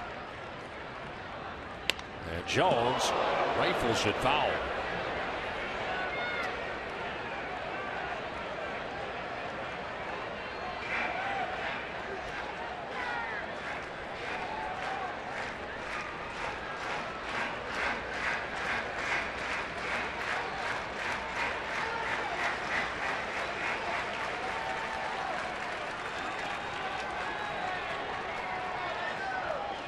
Joseph at third, Machado at second, 2 away. Here's a 1-2 pitch.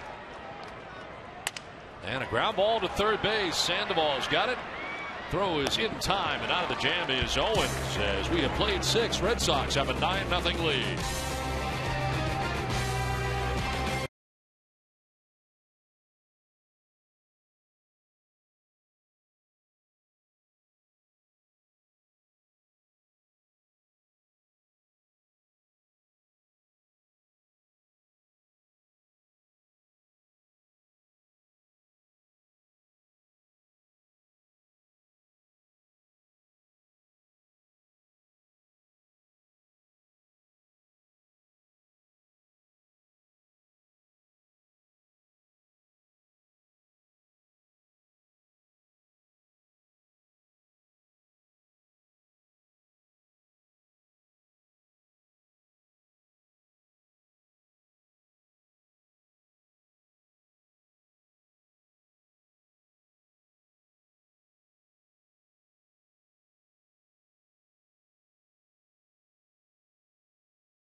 Is brought to you by the Scion TC.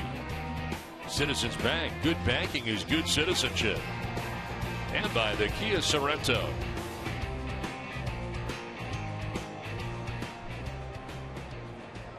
The Orioles bring on another pitcher, Steve Johnson, into the game. Their 4th of the game, his 4th appearance.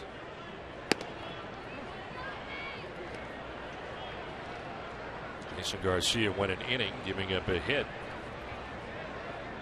Travis Shaw leads it off here in the top half of the 7th inning.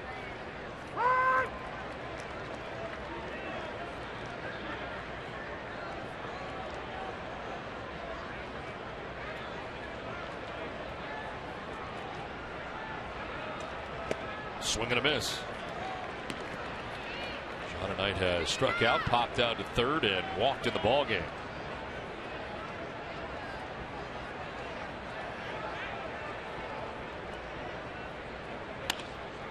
It's a fly ball to short right field. They were in the shift, but it is Parra coming in for the first out of the 7th inning.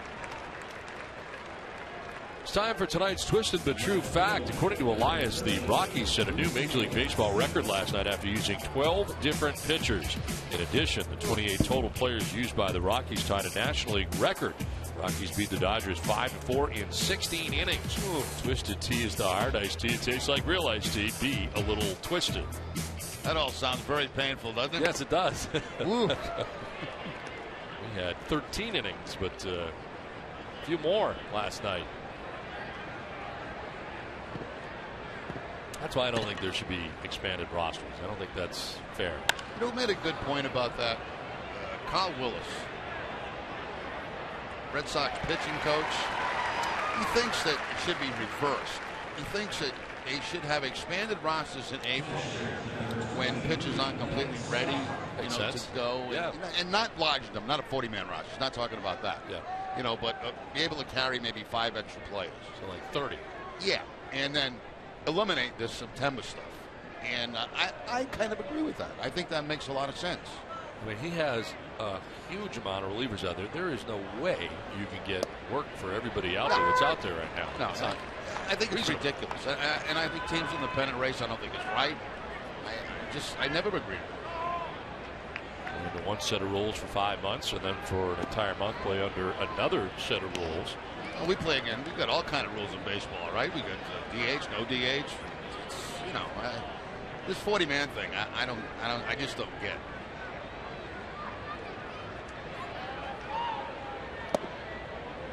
Or you bring up guys if you want. You bring up as many as you want, but you got to designate only 5 you can use in that game. Right. That would make more sense. Sort of like the hockey situation. We were a healthy scratch. Yeah. 2-1 pitch in there for a strike. 2-2. I mean, if there's a fight on the field, they just might as well stay there and fight, right? Yeah, there's plenty of guys to fight. Plenty of guys to have a fight there, and then let the guys on the field fight, and we could have 2 fights, one in the field, one in the bullpen. I never really understood that in the first place, why they all feel the need to run in and fight in here. Why not just fight out there? Well, first of all, I've been in scrums like that. Yeah. And it's interesting because they all come running in. Fly ball to left field. Look at that. We have plenty of time. 7th inning stretch. 9-0 Red Sox.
To you by Southwest Airlines. Book your low fare now at southwest.com.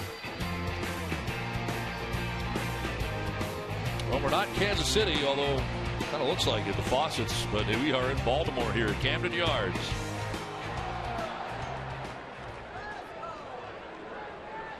Jonathan Scope leading it off here against Henry Owens in the 7th inning.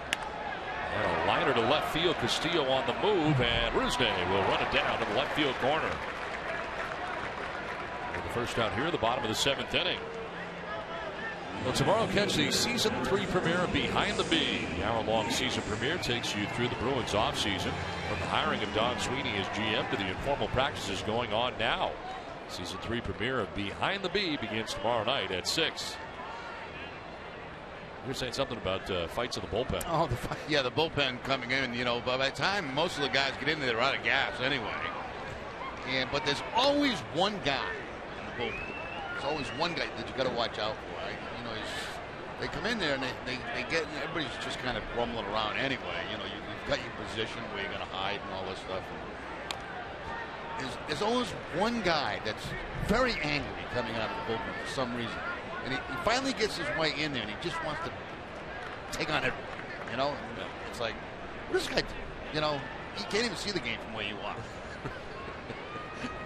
So, it's a ground ball to shortstop. Marrero charging in.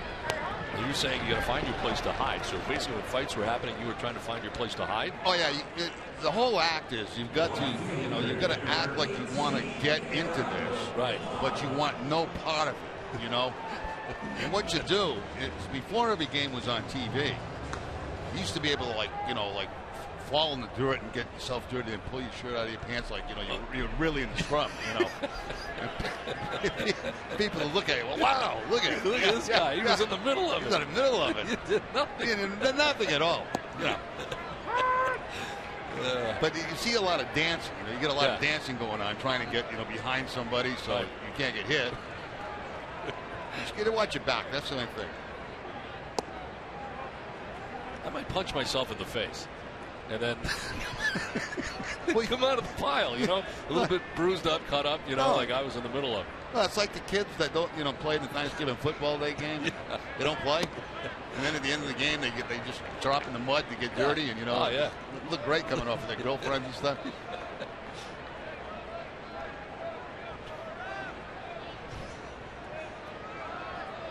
Gerardo Parra, the batter, with 2 down here in the 7th inning.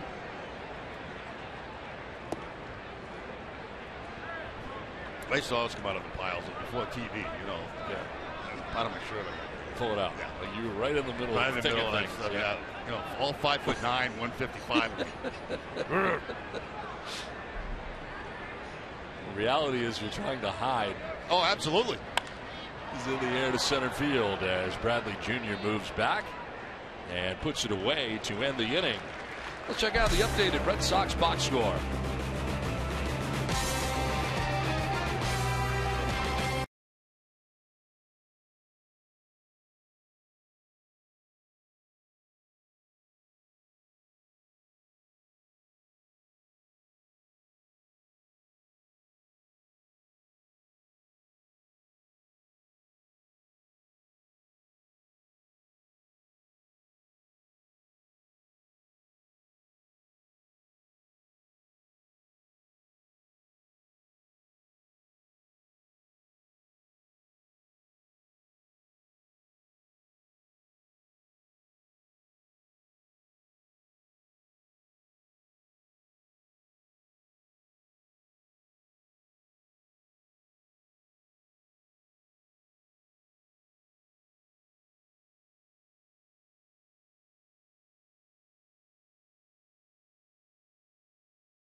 Red Sox, visit NessaClubhouse.com. It has videos, games, and a whole lot more. It's fun, free, and easy to use.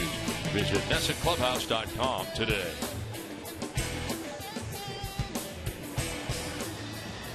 The Orioles moving on to their 5th pitcher of the game. 25th appearance for T.J. McFarland. 0-2 with a 5.23 ERA. 22 strikeouts, 16 walks. Opponent sitting at 305 against McFarland. Went an inning and had a 1-2-3 inning in the 7th inning. Now McFarland Comes in as the 5th pitcher used for Buck Showalter in the game tonight. We're dealing with 8, 9, and 1 in the Red Sox order.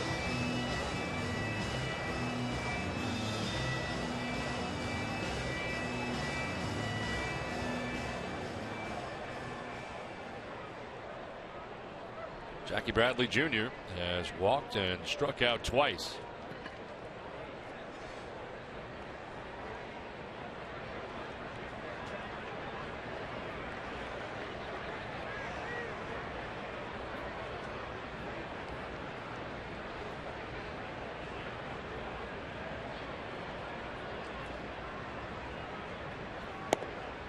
And therefore, strike one.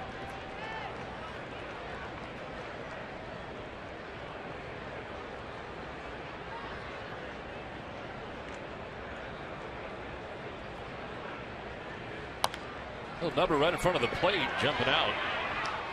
Catcher fires to first base for the out as Bradley Jr. retired for the first out of the 8th. Steve Clevenger now doing the catching. Well, this almost stuck in the mud in front of home plate right there and just stopped. And that gave Clevenger a chance to get out there and nice clear path to first base to get the out.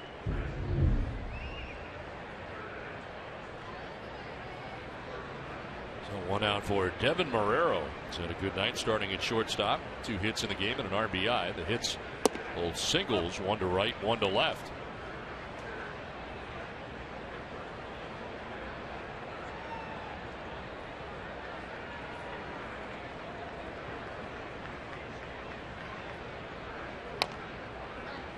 Great swing and a foul over by the Orioles dugout. Evens the count at 1-1.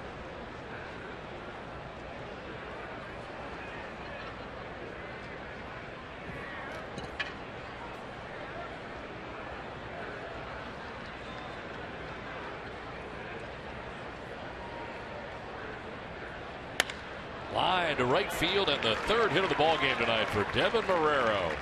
2 of them have gone in that direction.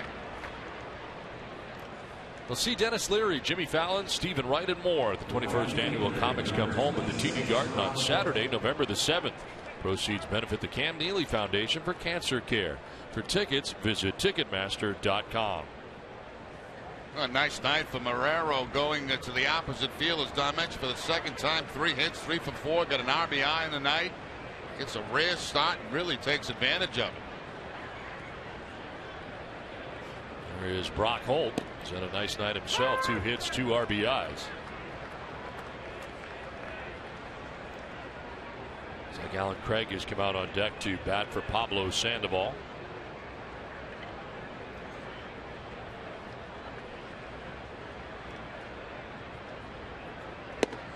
Runs it inside for ball 1.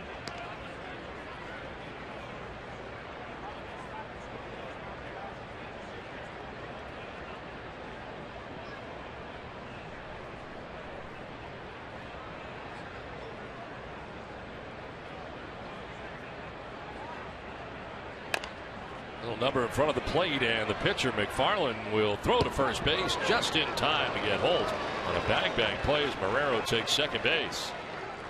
And again, all kinds of mud in front of home plate there again. It's kind of died. Yeah, that really did. That stopped. 2nd one of the inning. Friday at 6:30, don't miss Red Sox Game Day Live, presented by DCU. TC, Jim Rice, and Steve Lyons will preview Rick Porcello's start against the Blue Jays and analyze the impact the Sox can have in the American League East playoff race. DCU, Digital Federal Credit Union. What can DCU save you? Bello is going to challenge this play at first base. And we'll take a look on replay. Does Holt beat it? I don't think so. No, I don't either.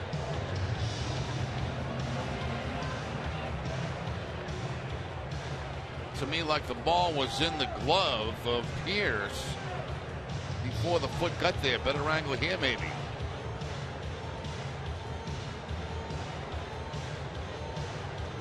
Not sure it's enough to overturn it. I think he's out.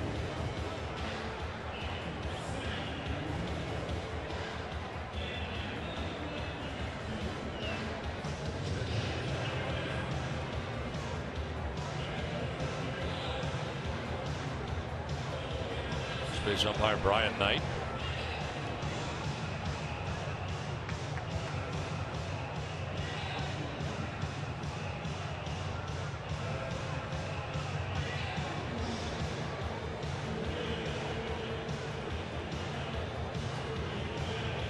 I think they're going to stay with the out call. I'm with you. Not a real good stretch by Pierce at first base. No, he could have gone a little further. Yeah, he went sideways instead of toward the baseball, which made it a lot closer than it actually should have been.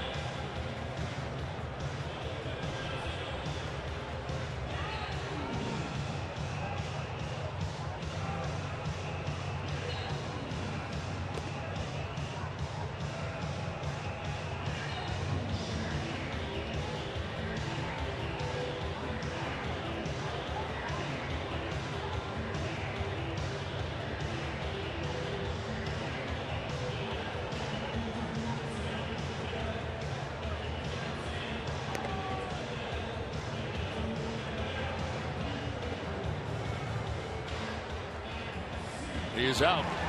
Staying with the call. Red Sox losing the challenge.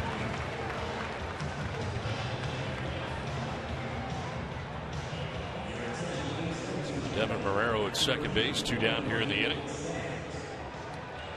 And Alan Craig pinch hitting here for Pablo Sandoval.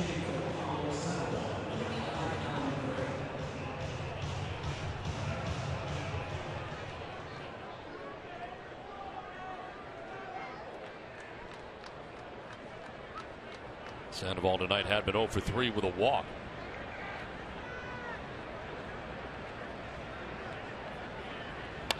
And a foul back to the screen for strike 1.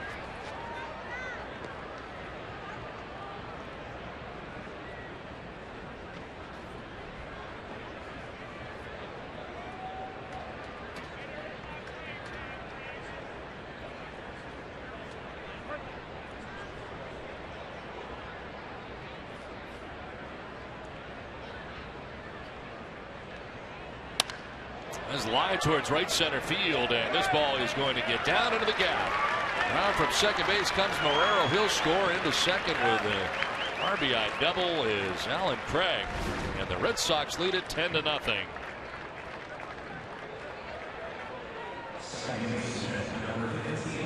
Now that's kind of that's a Craig swing from St. Louis in the National League.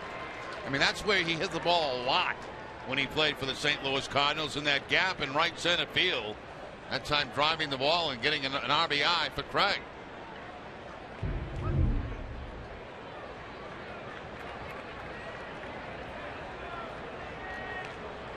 Dustin Pedroia, 2 hits in the ball game, both home runs, a 2-run shot in the third, a 3-run shot in the 4th inning.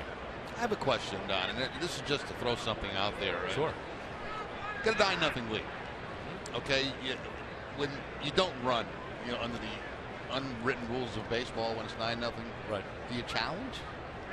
That's a good question. I was thinking about that, and I say yes, you do challenge. Yeah. I say you challenge any chance you get on the call, regardless of what the score is. You're trying to get your guy a base hit, obviously. Yeah. I think you feel like the guy was safe. Could be upsetting you though in an unwritten rule way now. I'd be saying, if I was in the other dugout, I'd say, wait a minute, what are you challenging? Challenging a hit in a 9-0 game at the time. But I would do the same thing if I was a manager. I would certainly challenge every play that I deemed challengeable, even if it was 20-0.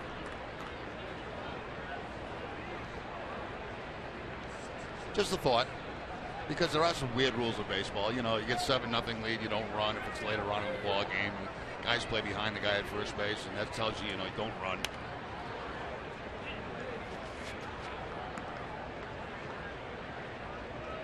Which I've never really quite understood, unless it's something like 15 or 20-0. Right. Because the same team scored 10 runs in an inning. We've seen that before.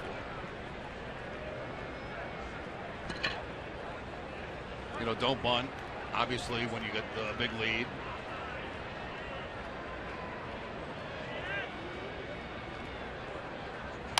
How do you feel about bunting to break up a no-hitter? Oh, I would never do that. Nope. I would never. I was a bunter, and I would not do that. I would swing away. Matter of fact, I had a chance to do that against Ken Brett, and I did swing away. I hit a ground ball at third base. It should have been called an error on George Otto. He was the Chicago White Sox at the time, and they gave me a base hit. We were playing in Anaheim. Should not have been a base hit. Brett should have had a no-hitter on in that game.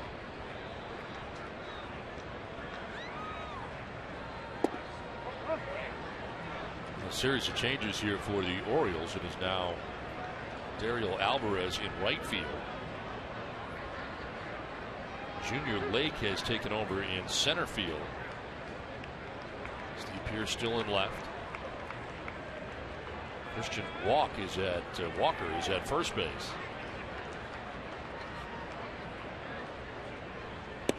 Pitch outside, and Pedroia on base for the third time of the game as he takes a walk. So 2 on now with 2 outs. There is Christian Walker, who is the first baseman. Ryan Flaherty is now at second base.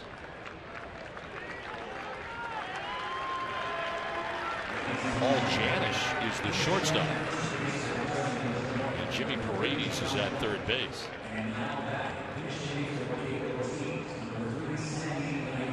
We'll have another pinch hitter here for the Red Sox. Sandy Leon pinch hitting for David Ortiz. And runners at first and second, 2 down.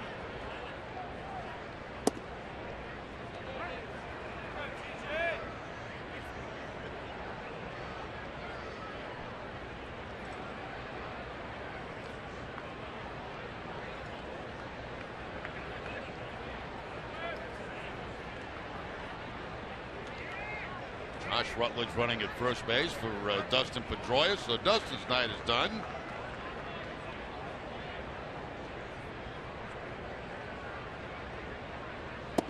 1-0 pitch going to miss, and it is 2-0.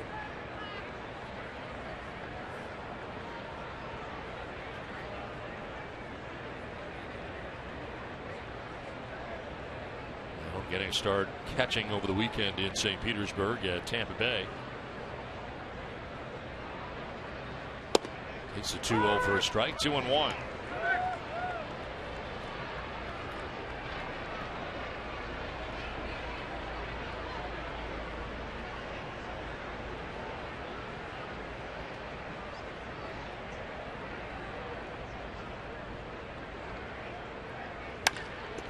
Picked at the mound by McFarland, knocked down anyway, and he stays with it to throw out Leon and to end the inning. Red Sox out a run, take a 10-0 lead.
Now at Southwest.com.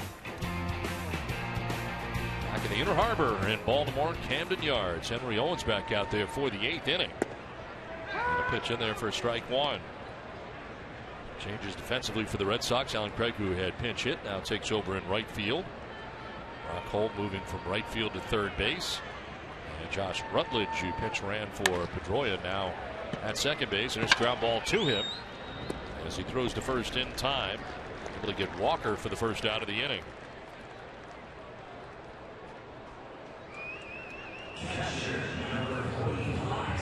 One down, and it brings up Steve Clevenger.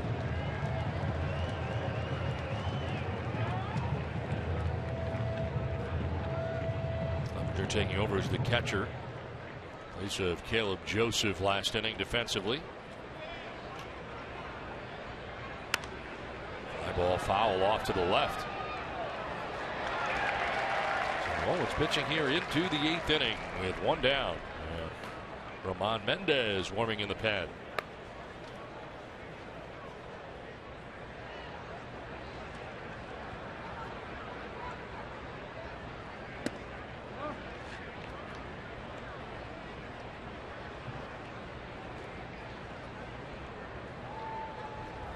Oliver Drake, the other pen for the O's.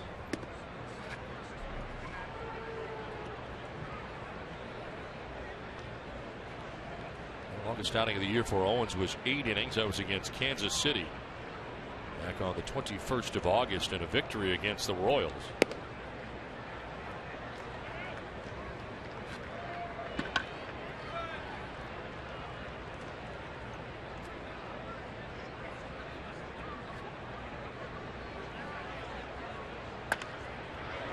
To right field and in for a base hit in front of Alan Craig. Clevenger has a 1-out single. Well, stay tuned for Red Sox Final presented by Uno's. TC Eck and Steve Lyon to break down the push to the postseason across the major leagues. 1 out, 1 on, and Nolan Reimold coming up. Reimold from the top spot in the order. The DH has struck out, single to center, and struck out again.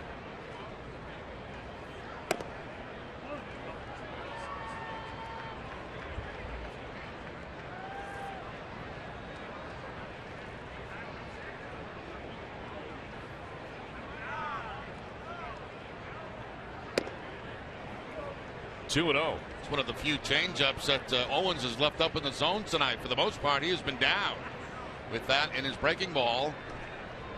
A few elevated fastballs.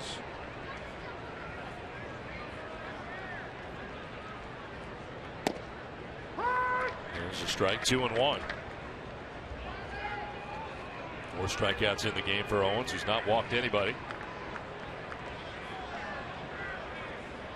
He's allowed 6 hits. There's a ground ball left side. It'll be the shortstop Marrero to second for 1 on to first. Not in time.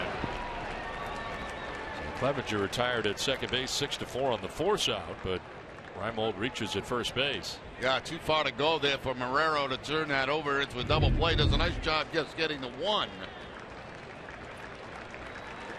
at second base. That's going to be the night for Owens. Torey Lovullo out to make the change as Red Sox fans here in Baltimore letting Owens know what they think about him as he heads off after 7 2/3.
storylines heading into training camp.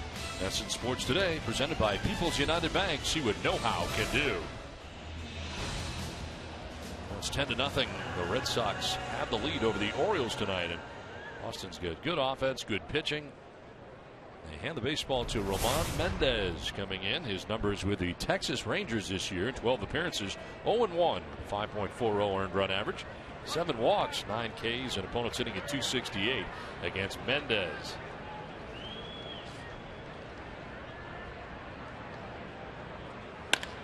A base hit into center field. Ariel Alvarez with that single to center field. Taking second is Reimold. 2 on with 2 down.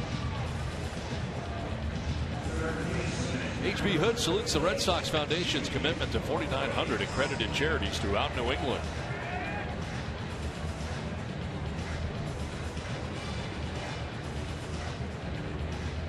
Jimmy Paredes coming up here.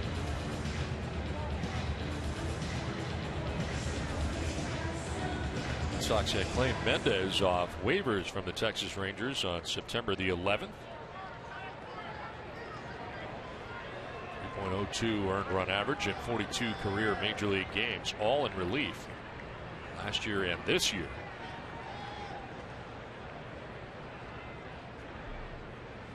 Swing and a miss for Paredes. Change up right there from Mendez. 74 miles an hour.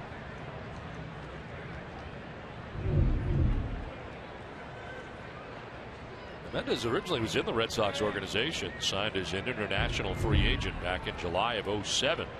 Then part of a 4-player deal that brought Jared Saltalamacchia to Boston in July of 2010. Spent most of the year AAA Round Rock, and the Rangers organization was closing games and converted all 4 save opportunities that he made, and then played some games with the Rangers, and the Red Sox claiming him off waivers. That'll bounce in. Blocked by Swihart that time.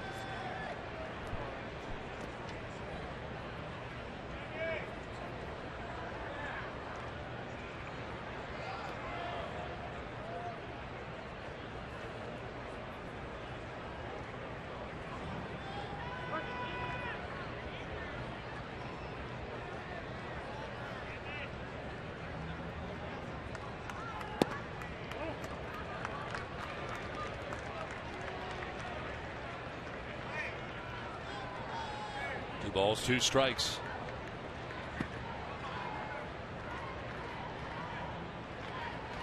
One's responsible for Reimold, who's at second base. And a ground ball back to Mendez. Able to field and throw to first base for the out that ends the inning. Orioles strand a pair. 10-0.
By Southwest Airlines. Book your low fare now at southwest.com. Your local Subaru dealers. And by Sullivan Tire and Auto Service. Thank you, New England, for 60 great years. And back in the Inner Harbor where the Red Sox have a 10-0 lead. Let's check out the game summary brought to you by Xfinity. Henry Owens, 7 2/3, 6 hits, no runs. Dustin Pedroia, 2 home runs, a 2-run shot, a 3-run shot. David Ortiz also homering in the ball game. Home run number 501. Oliver Drake into the game here for the Orioles, a right-hander. Takes over for T.J. McFarland, who gave up a run in an inning, allowing 2 hits. Drake into his 9th game without a record, a 4.22 ERA, 10 strikeouts, 7 walks. Opponents hitting at .275 against Drake. This one foul back.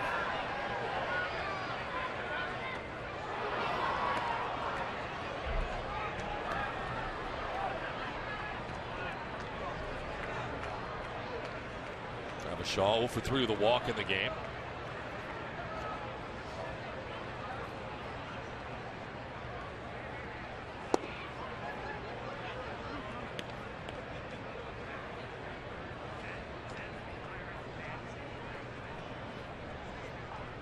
Orioles in the shift on the right side here on Travis Shaw. Line foul.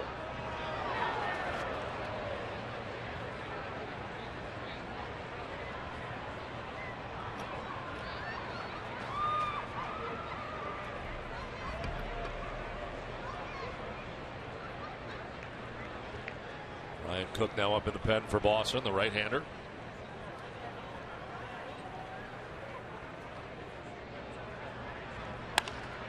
Shaw fouls it the other way this time, off to the left, out of play.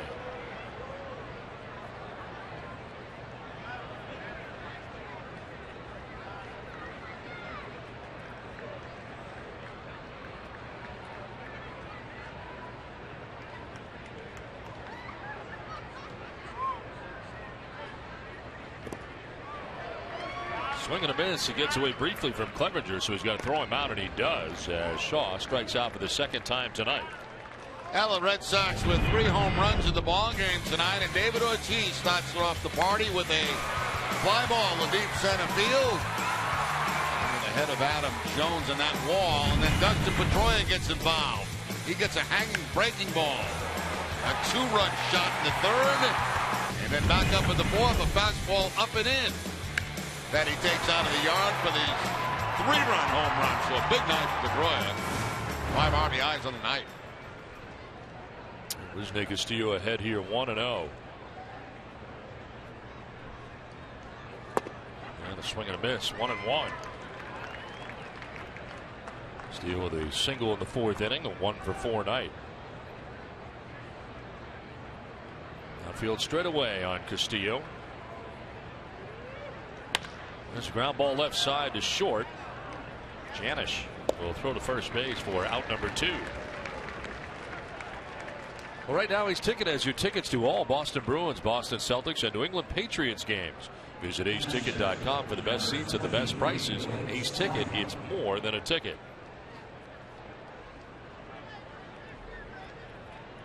Dustin Pedroia with the rest of the night off tonight.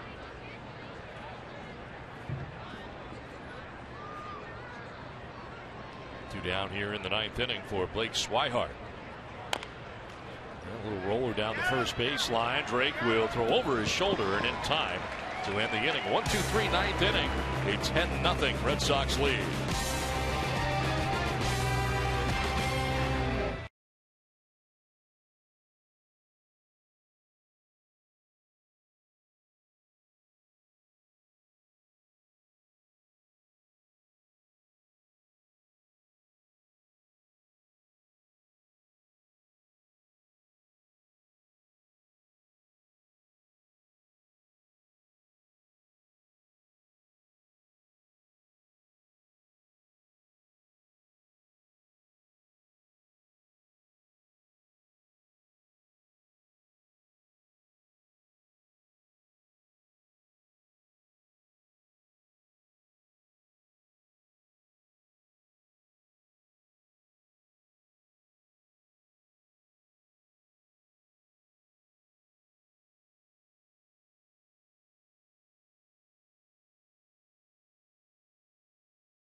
head here to the bottom of the 9th inning. Let's take a look at the Toyota play of the game. And David Ortiz with home run number 501. Straightaway center field. The starting pitcher tonight, Mike Wright, who's charged with 6 runs in 3+ innings. Selfie going on. Right? Exactly. Now Ryan Cook into the game here for the Red Sox. His 9th appearance, 0-2 with a 21.13 earned run average. He's had a tough time. 6 walks, 6 Ks. Bonus inning at 452 against Cook.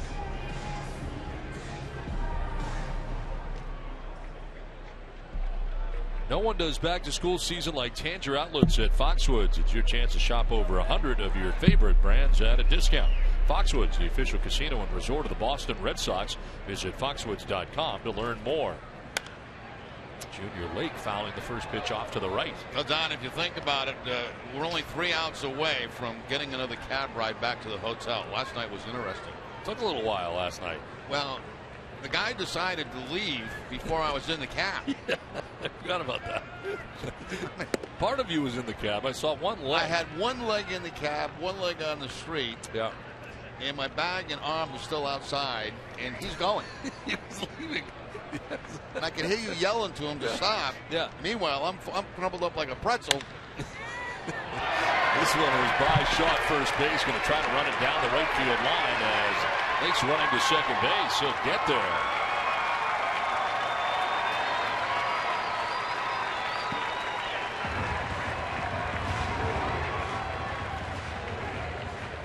A good hustle by Lake. You know, the ball gets by Travis Shaw at first base, and then goes in between Craig and Shaw, and he's able to hustle his way into second base. That ball slicing away from Shaw at first base. One thing you want to make sure there is you do get into second base standing up.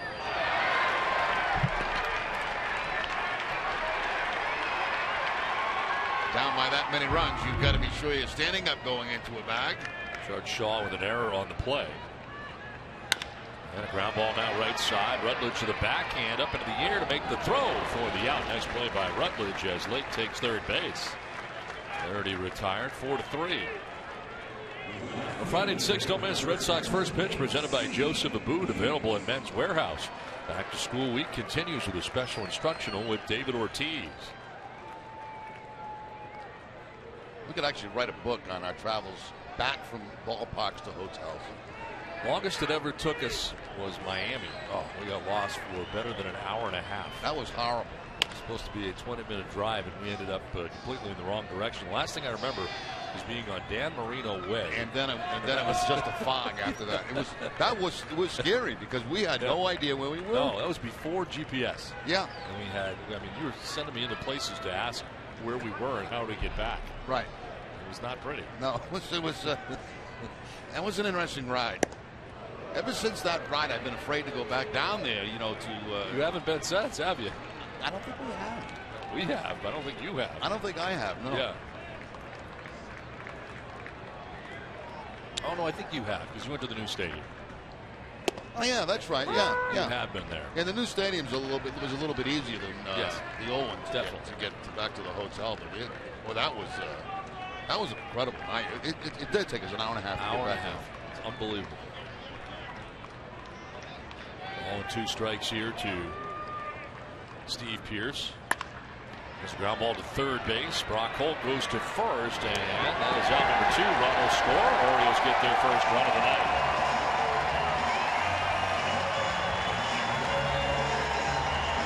A Saturday morning on Dining Playbook. Check out Domino's in Foxborough and find out why you should make it your meal before or after a Patriots game. Plus, Jenny tries rooftop yoga. That's all on Dining Playbook Saturday morning at 9. 2 down here in the 9th inning. That could be a hobby for you, Jerry. Yoga. Rooftop. Get you a yoga mat. There's a ground ball base hit into center field. Paul Janish with a base hit here, taking over at shortstop. Get another promo now. Read another promo. Get immediate care without leaving the ballpark at the Beth Israel Deaconess Medical Center. First aid section behind Section 12 in the lower concourse. The IDMC is the official hospital of the Boston Red Sox. They just keep coming in the door like promos. They just keep coming in.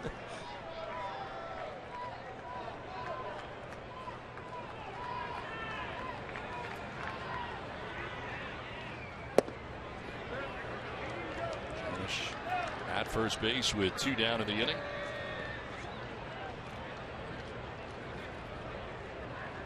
Christian Walker, the batter. The word from the truck is we're done with promos for the night. Apparently that was the last one. Wow. Yep. So we did just 9 this half inning. What happens? What happens if the game goes extra innings? We're all set. We may run some other ones out there. Double up. 0-2. It's going to miss. 1-2.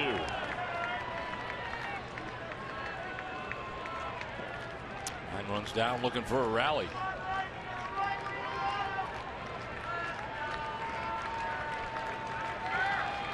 One-two pitch to Walker. He's down low. That's the first time you've been in a moving cab that you were half in and half out of. That's right. I thought my knee was gone. I really did. I thought it was. That was my bad knee that was left on the pavement while he was driving away. Yeah. You're okay today, though, huh? Yeah, I bounced back okay this morning. Surprised. Outside for ball 3.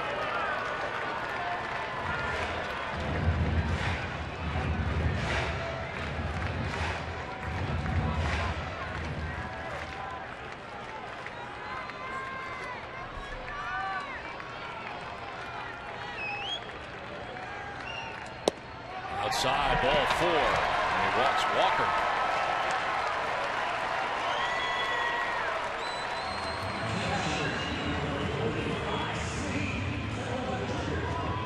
Bring up Steve Clevenger.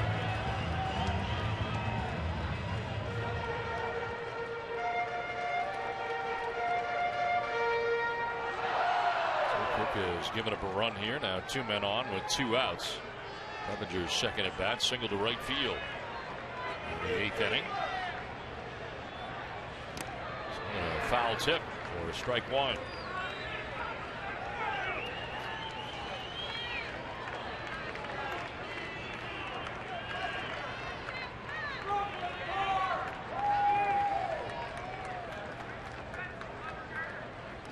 In the dirt, and it's a ball and a strike.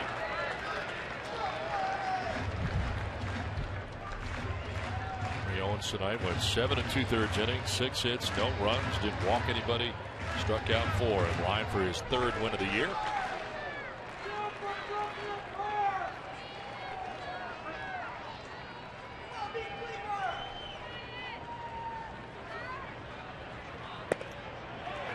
Ball 2, 2-1.